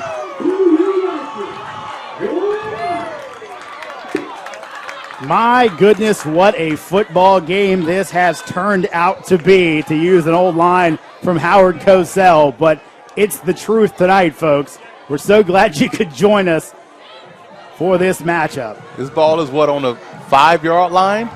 Yep. 5 yards separates either team from a state title. And I tell you, it's one of those plays you can never expect a 15-year-old kid to make, but you almost wish the receiver would have gone down immediately, because at that point you would have given Johnson 2 plays, and him being such a leader on this team and knowing it, you'd want to take your chance and say, look, throw the first one away, we get a second one. So here it comes. Johnson, 4 receivers, and tight end David Johnson. Jerome Johnson, back to throw. He's hit. He fumbles. Ball's on the ground. Game is over. Sidwell Friends makes the defensive play, and they are your champions with a huge defensive stop to win the game. The one time they stopped Johnson was for the game and for the state title. Excellent play by Sidwell Friends. This was an exciting game, and you love the fact that they're out there celebrating. Great defensive effort in the most crucial spot, getting him down on the ground, forcing the turnover. I think that might have been Portnoy coming through, but a few guys got there, and boy, when it was time, Sidwell Friends made one heck of a stop as they beat Eastern 44-38 to go ahead and get a little bit of revenge from last year and win the DCSAA Single A Championship. Emory, what a football game. What a game. You love that for Sidwell Friends. You hate it for Eastern. You see the victors and the spoils on the same field. It's tough to stomach this loss for those seniors, but for those seniors on the other side, this is an amazing way to go out on top, winning with that defensive stand against one of the most dangerous quarterbacks we've seen so far today. And I tell you what, credit both teams. This was a fantastic football game here tonight. Eastern looked like they might be out of it when they were down by 14 in the fourth quarter. They come right back, score, take the lead, and then Sidwell gets a couple breaks. Eastern does not quit. They come right back and almost pull this thing out of the fire, but a defensive play by Sidwell Friends gets the job done. I mean, if you're Jerome Johnson, you played your heart out. You know, you see him dejected, you see him a little bit injured, a little bit banged up, but he played a well of a game. But on the flip side, you look at that defense, that much maligned defense of Sidwell Friends was getting run up and down the field on with this running game and also with the quarterback, and just stopped the play at the last spot. Great job to close out this championship. What a game again these two teams put on for us, and great show of sportsmanship by both these squads. The Eastern guys holding their heads up high. They know they played one heck of a game, and probably somewhere in the back of their minds they probably said, well, we got them last year. It's probably their turn. Exactly. And if you're a player, you're looking at the situation like, man, we want to play these guys again, and this is a great battle. We're going to take a quick break. We'll be back right after this with more. Again, Sidwell Friends knocks off Eastern 44-38. They're your DCSAA Single A champions. You know, the Greek philosopher Aristotle said, you are what you repeatedly do. But in our book, we say you are what you repeatedly do when things get hard. When you look at the naysayers and the haters, and there's a million of them, but you take it upon yourself to erase all doubt. Get that doubt out of here. So my apologies to Aristotle, but excellence doesn't become a habit by running the same path over and over. The excellent ones just step up to the line and ask, what's the record? Under Armour, get your feet straight. You have our admiration and respect. Welcome back to Catholic. A fantastic football game as Eastern and Sidwell put on a classic, a rematch of their game last year. And boy, this one was even better. The Sidwell Friends gets the late defensive stand to win 48-38. Emory, your thoughts on a great football game? Oh, my goodness, man. You saw a lot in this game. You saw a great running back play. You saw an excellent quarterback play on both sides. Defensive stances when they needed to make them. Just a great game all over across the board. Never mind the fact we didn't have a field goal in it, but great job nonetheless. Yeah, and that added an extra element to it because some of those late game situations where you might have said, okay, if I've got a kid who can make a 35-yard field goal, I'm playing for a field goal here. Instead, it was almost like that feeling you get in college football when they go to triple overtime, they have to go for two. It changes a bit how you coach the game up, and again, this one was just fantastic. I mean, looking at some of the numbers, some of the guys who put up big-time performances in this game, Ted Hefner and Jerome Johnson just battling at this one out. I believe Johnson was accounted for 4 touchdowns in this one.